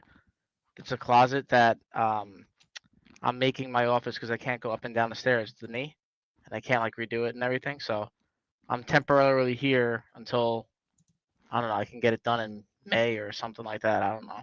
You look great. But yeah, this is where I'll be until I get shit going. Well, hang in there, all right? I'm looking forward to seeing you. If you don't come to the tailgate, though, you're dead to me. All right. If anyone wants a bag, I'll bring make me you one. A bag. Bring me one. You want one? All right, I do. Make you a bag. All right. Anyone that wants a bag that's going, hit me in the Discord. I'm not doing it in the chat. Hit me in the Discord. I'll make you a bag. And if you want to join the Discord, you got to join the Patreon, baby. PBM knows. Patreon.com/Jake Asman Show. Oh, yeah. Justin's numbers are not good from this game. Is he going to be your quarterback next week, or would you Come consider? on, man. What kind of question is that? A damn good question that exposed how inept our head coach is. Because think about it. If Glenn's that offended by that line of questioning, it tells you he never even considered benching Fields at any point yesterday, which tells me he doesn't have a clue. Which tells me when he said that he's not just a defensive coach, he's a coach, he lied. He's not. Or he's just not ready to be a head coach. And if that's the case, I'm sorry. We can't have guys learning on the job anymore. We can't. Stop hiring first-timers, Woody. Stop it. It's not a job for first-timers. It's not. It never will be. Can't do it. More calls right now. Alert, alert, Allen alert. Can't you see Jet fans are dumbass jerks? Alert, alert, Allen alert. Delusional dreams from pathetic fans. My, Big Joe is a dog. a chance. He should have got all Josh Allen to start. This show needs me. Jake knows I'm right, and he's always wrong. Alert, alert, Allen alert. KC Jet fans are dumbass jerks. Alert, alert, Allen alert. You hate because I'm always right. I've been vilified over the years wanting to tank, okay? If you are a true Jet fan, honestly, if you want this team to advance going forward, you have to root for this team to lose the next 11 weeks. You have to. Because you have to basically force Woody's hand to get this guy out of here. Because you know if this team wins 5 games, somehow, some way wins 5 out of the next 11, and he comes back, nothing will change, okay? You need this team to go 1-16 rather than 5-12. So I know it's a hot take, but I think it's an honest take. This team needs to completely bottom out for them to advance forward. And I know, Jake, you might disagree with me, but honestly, when you listen to this coach yesterday and he had 24 hours or 15 hours to think about it, and he comes back with those answers today, this team is going nowhere with this coach. You need this team to completely bottom out. And you need this team playing in their own building, having 25,000 people in November and December, basically sending a message to this owner that we're not going to tolerate this shit anymore. So for anybody who wants the Jets to win in November and December, you are fooling yourselves because it's not advantageous for this team going forward. What did they win some games before mid-November? No, they need to completely bottom out. I'm just playing devil's advocate for a second. Their next 3 games, Carolina at home, Cincinnati, who's been a mess without Burrow, and then Cleveland after the bye. Those are their next 3 games. First of all, I do not think they will win a game on the road this year. They will not win 1 game on the road. They will not win a game on the road. They might find a way to win 2 or 3 home games. They will not win a road game this year. Okay. That means they won't win in New England. They won't win in New Orleans. They won't win in Cincinnati. But again, if you want this team to actually have a pulse going into next year, you could not have this head coach be the head coach in 2026. It makes no sense. And it's sad to say this 6 games into his tenure, but things are getting worse. And his press conferences have become you know what? I hated Saleh more than anything. He's become worse than Saleh in the pressers, honestly, because now he's just berating reporters for no reason. And he's answering questions like a 4-year-old. You need this team to completely bottom out. Okay? 1-16 and change the regime. You could not allow this regime to pick the next quarterback. You can't. Did you come up with that 1-16 and change the regime? Is that the new campaign slogan? That should be the new slogan. Say it very loud. All right. Gator's going to make a video of this. 1-16 and change the regime. 1-16 and change the regime. Louder. The Jets are going nowhere. Louder. Have a good one. Louder. Say it again. Ah. Come on, Alan. This is the happiest day of your life. I figured you'd be all about it. Nobody is more excited about the Jets being this bad than that guy. Nobody. Ladies and gentlemen, from one guy that lives in the Dallas-Fort Worth area to another. He's pointing. Jared Box pointing at you. Jared Box, he pointed at you. Jared Box, I'm pointing. I'm pointing. I'm pointing. I'm pointing. Jared Box, point at you. I point. Shout out to Alan. Before the second game of the season, the Buffalo game, Alan told me the Jets are going to start 0-6. I was like, stop. They're not going to start 0-6. He said they're absolutely going to start 0-6. And I thought he was stupid. Like, they're not going to start 0-6. Well, they started 0-6. So shout out to Alan for correctly predicting that. I want to make a boxing analogy real quick. If I got a fighter who's lost every minute of all 6 rounds, he's getting his ass kicked, he looks desperate, he's got nothing left, he's got no fight, he's getting blown out, he's not doing any of the things we worked on in camp, would you send him out for another round? Or would you just stop the fight right there? He's got no chance of winning the fight on the cards. It's already over on the cards. You stop the fight. You stop the fight. Yeah. You need to fire Aaron Glenn. I use the starting pitching analogy. Are you talking about Fields or Glenn? Glenn. I'm firing Glenn right now. Yeah, if you fire Glenn right now, Fields, I think that problem will solve itself. Okay, so I don't think Aaron Glenn's a good head coach, right? Let me make this clear. I think if it was like gun to my head, does this get better? I would say no. But I don't think firing him now helps you in the long run, because you look like an absolute joke of a franchise if for the second year in a row you're pulling the plug on a coach, especially a coach that is a Jet legend in his first year. It comes across terrible to the rest of the league. And if you want to attract a legitimate coach, if you're going to move on from Glenn, you can't give the optics of this impatient owner who's at its wit's end and had to make this move. You can't do it. Woody's got to wait till the end of the year. If it remains this bad, everyone saw what happened yesterday. They have one more primetime game on a Thursday night against Mike Vrabel. They'll be exposed that night in that coaching matchup in all likelihood. You have to just, as bad as this is, he didn't fire Gase in the middle of the 2-14 season. You got to give Glenn the year. You hope he turns it around. I'm still rooting for him to win at this point. I want Aaron Glenn to be the guy.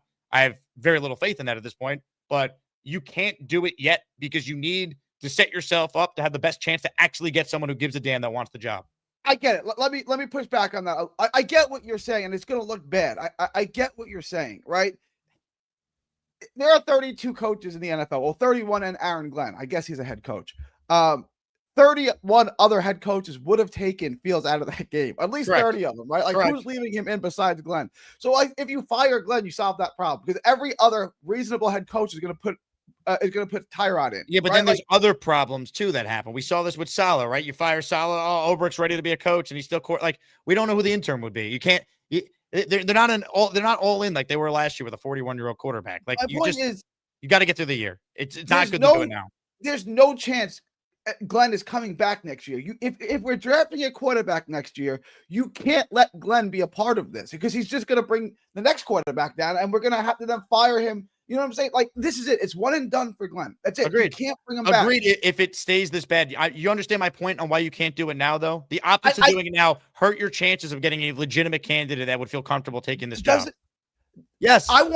You can get somebody, but if you want Mike McCarthy to want to come here and you want, you want Kevin Stefanski to consider you if he's going to lead the Browns, if you want Harbaugh to actually be willing to come here if the Ravens move on from him, the same way the Eagles eventually moved on from Andy Reid years ago, put yourself in the best position. Do not fire Aaron Glenn now. You have to give him more time. You have to. And by the way, let him keep coaching because then no one can deny why the Jets had no choice but to make the move. If you do it now, Glenn's got a lot of friends in the media, people who like him, former players are going to come out and say, Dan Campbell's going to blast the Jets. Oh, how could you? Like, you don't want that bad PR before you're trying to bring in a legit candidate. If, God forbid, it continues to be this bad and we got to actually make him Gerard Mayo this year. I understand your point. And maybe, like, I think you make a fair point there. Firing him here would make you look bad. But, like, okay. You might have won me over a little bit on that. What I would say is there's no chance you're bringing him back. He's going to blow up the locker room. It's already starting to, it's just going to get uglier and uglier and uglier. And, like, if I said to you, well, my fighter is getting his ass kicked, but he's lost the first 6 rounds and the fight's over on the cards. He's been knocked down 3 times, but maybe he can win 2 or 3 rounds in the second half of the fight. Who cares? Like, it doesn't, I don't care. Like, it doesn't, the season's lost. Like, him being here, I just think it's going to make the situation worse and worse and worse and worse. And he's already getting into feuds with our best player. Yeah, but then I'm getting the number 1 pick in the draft, and that's my biggest selling point. You're to get someone getting who gives a damn. You're getting that regardless. No, if you fire Glenn and Steve Wilkes takes over, where the last time he did this in a similar spot, he had a winning record as the interim head coach. I don't know. They might win some games. Who knows? Steve Wilkes might be one of those guys who's better as a coach than he is a coordinator. It's not worth the risk, Gary. He's a franchise legend. Think of the optics of firing him. Give Glenn the year. He's earned that.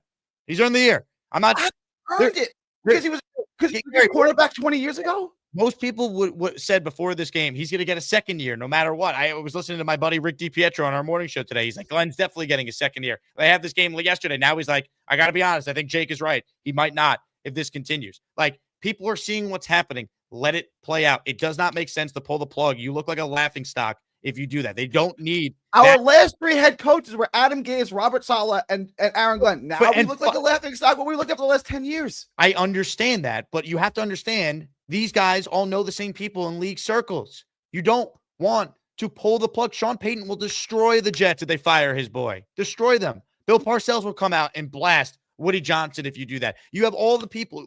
Glenn might not be a good head coach, but you know what? He was a great Jet. And if you pull the plug on him in his first year after signing a 5-year contract, 6 games in, you look like fools, even though, honestly, it would be warranted with how bad it has looked, but he's still in his first year, and you cannot do it for the second year in a row. Fire a coach in season. You can't. You have to give him the year. Have to. When everyone was excited that he was a great Jet, and he was a great Jet, right? That how did Chris Mullen work out at St. John's? Just because the guy was a great player for your team doesn't mean he's going to be a good coach for your team. And correct. I tried to get. They thought he was going to be a good coach. He was qualified. He paid his dues. He was an assistant. Sure. He was a coordinator. And it hasn't worked. But you can't.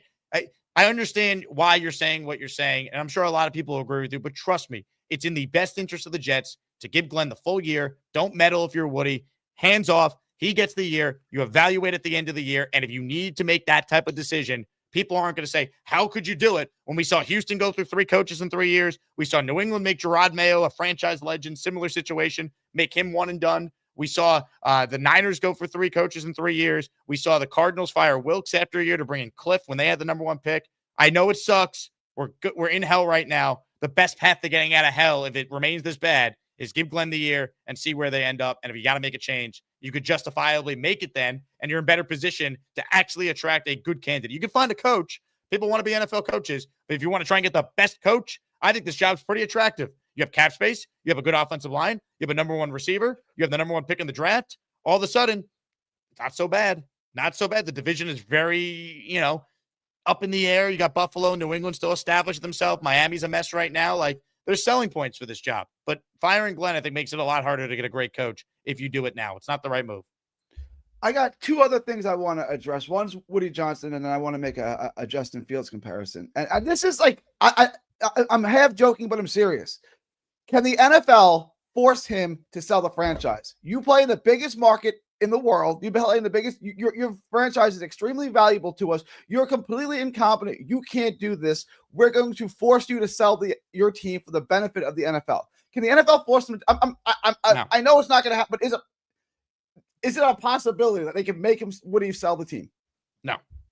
Okay, I didn't think so. I just had to ask the question. You can't make an owner sell because they suck. This is not soccer where there's relegation. It's not that they suck. It's that they're completely incompetent, and they play in the Jets mean a lot to the NFL. They play in the biggest television market on planet Earth. They're important to the Jets. Guess what? We can't have you this bad. The NFL's doing just fine. Yeah, I mean that's the bottom line. The NFL's doing good. They're doing fantastic. If you want Woody Johnson to have to be forced to sell the team, you need, and I was about to make this point and Nate made it, you need something like what happened with Donald Sterling or the Commander scandal with Dan Snyder, forcing him to sell with all the sexual harassment lawsuits going on with team employees and the things that were alleged there. You need that type of stuff. Now, we need to hire a private eye to go find the dark side. Everyone's got a dark side. We need to go find it. Yeah. That's how you could get an owner to be forced to sell.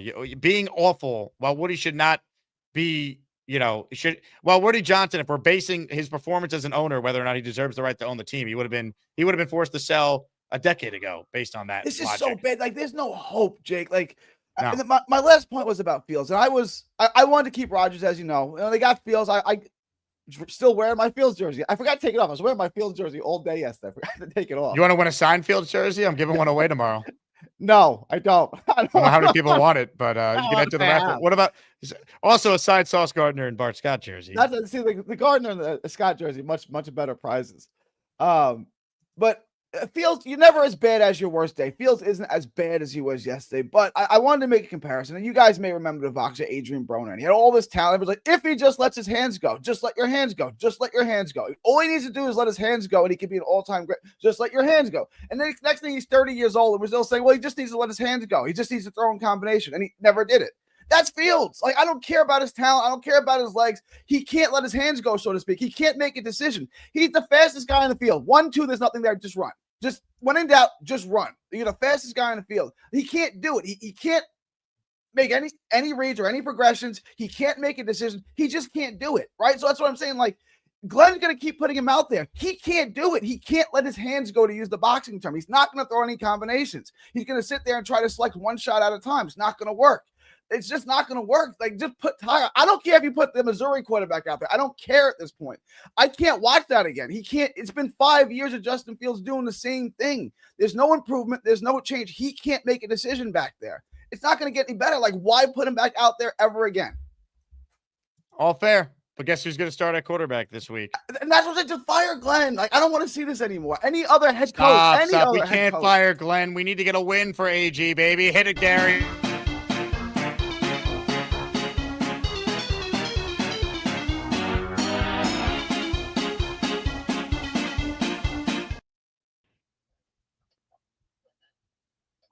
Little Alex Wright. Yeah. Go on. I got gas right now. Today's closer is a guy we call Pork of the Morning. Hello, Pork.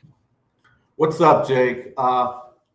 Few things here. This guy Brownlee, he could play a little bit. I was impressed by him yesterday. I thought he played great. I was unimpressed with our coach. He's not an NFL head coach. We're going to have to let him, ride out the season. Maybe he can pull out some wins. But what I seen at the end of the half was disgusting. Probably everybody in my neighborhood heard me scream. I mean, it made me go ballistic. And then at the end of the game, he does the same thing. So this game was all on the coaches. I mean, our defense played pretty good. I'll give them that. We only had a few, couple flags thrown on us the whole game.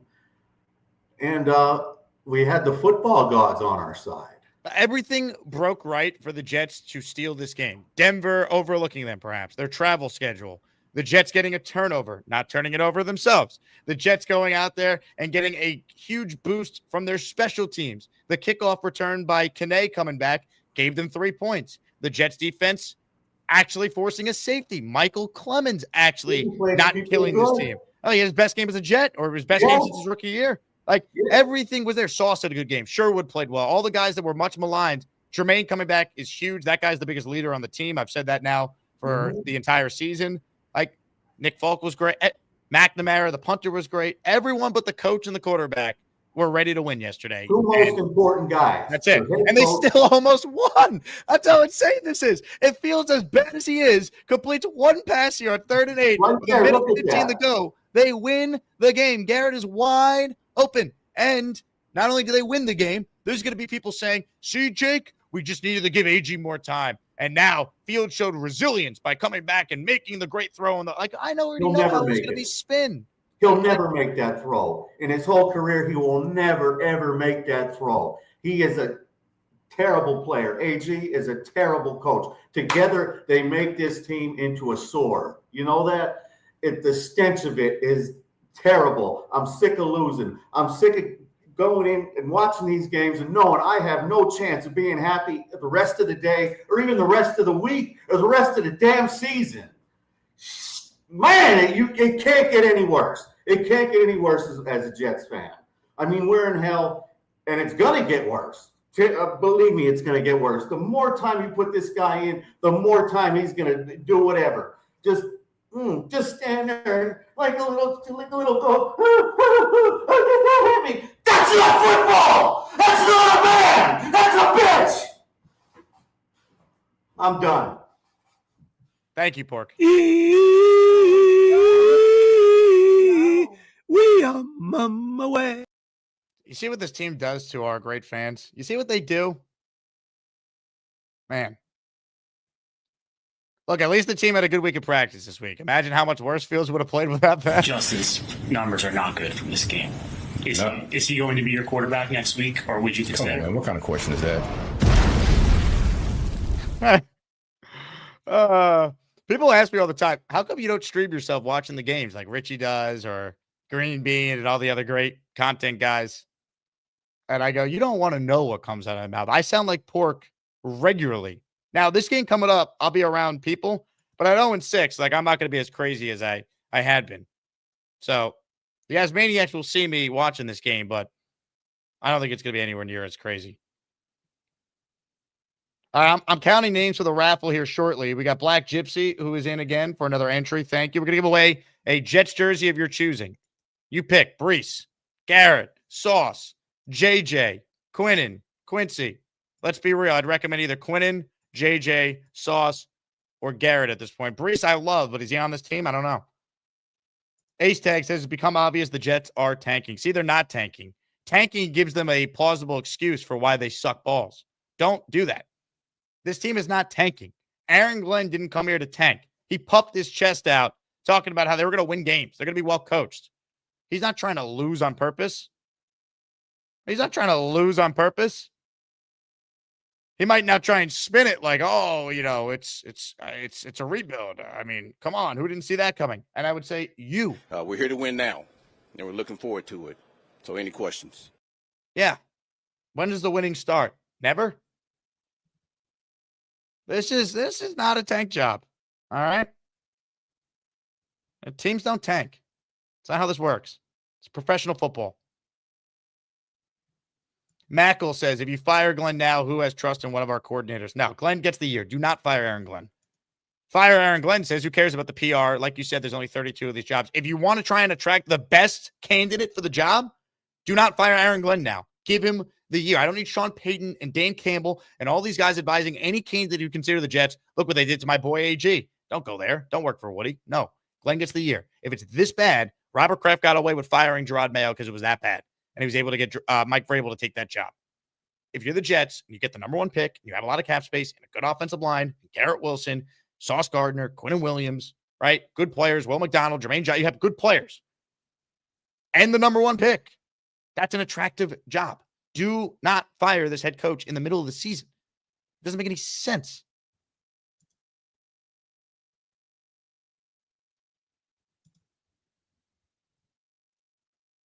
Neil with a super chat. He's in the raffle for 2. Almost time for the raffle. Forget Rodgers, Jones, Brissett, Mariota, Mac Jones, Winston, Wentz, and even Minshew. Dude, Neil's spelling of some of these guys is hilarious. Look how he spelled Mac Jones and Gardner Minshew's name. He called him Minshew. Speaking of which, anyone have some Blue Chew for Allen? Oh, he doesn't need any Blue Chew because he's been tenting for 24 straight hours after this Jet debacle. They all would have been options that we have now in hindsight. I mean, look, this coaching staff is so bad, Neil. I don't know how much they would have made a difference. I really don't. I see all these guys around the league have some success. What's the common denominator? They're well coached.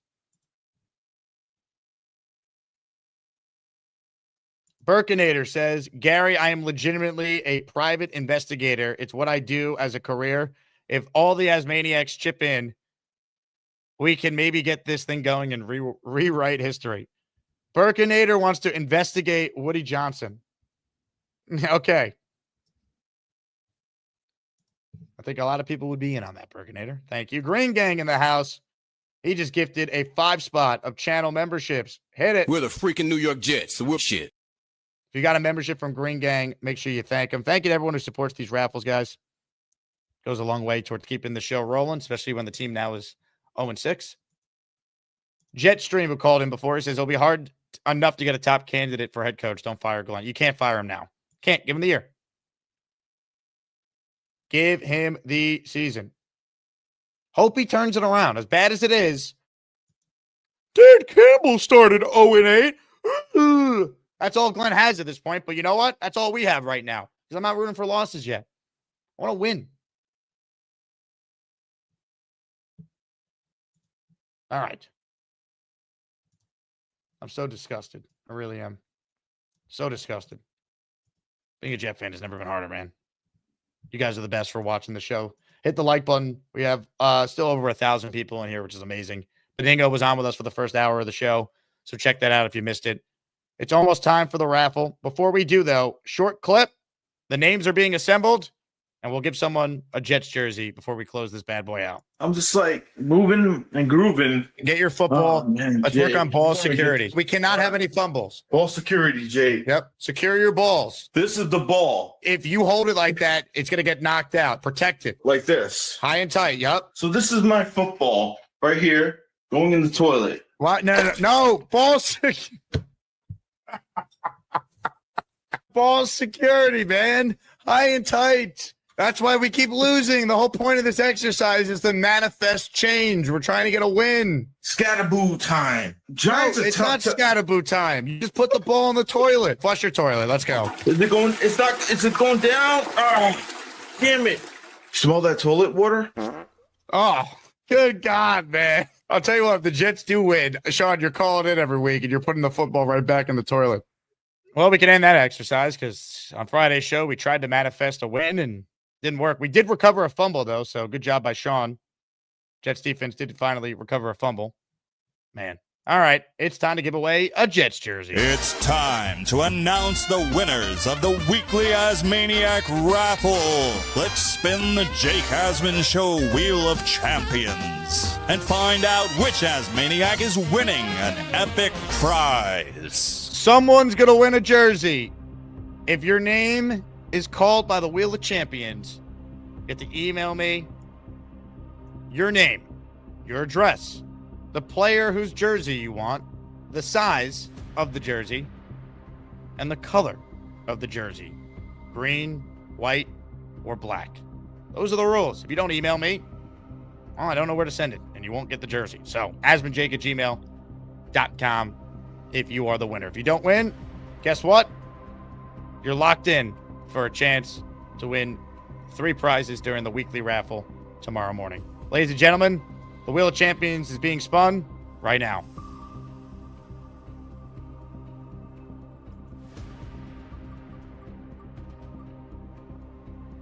The winner is Paul Texter. Paul was the first to gift a 5 spot during the show today. Paul, thank you.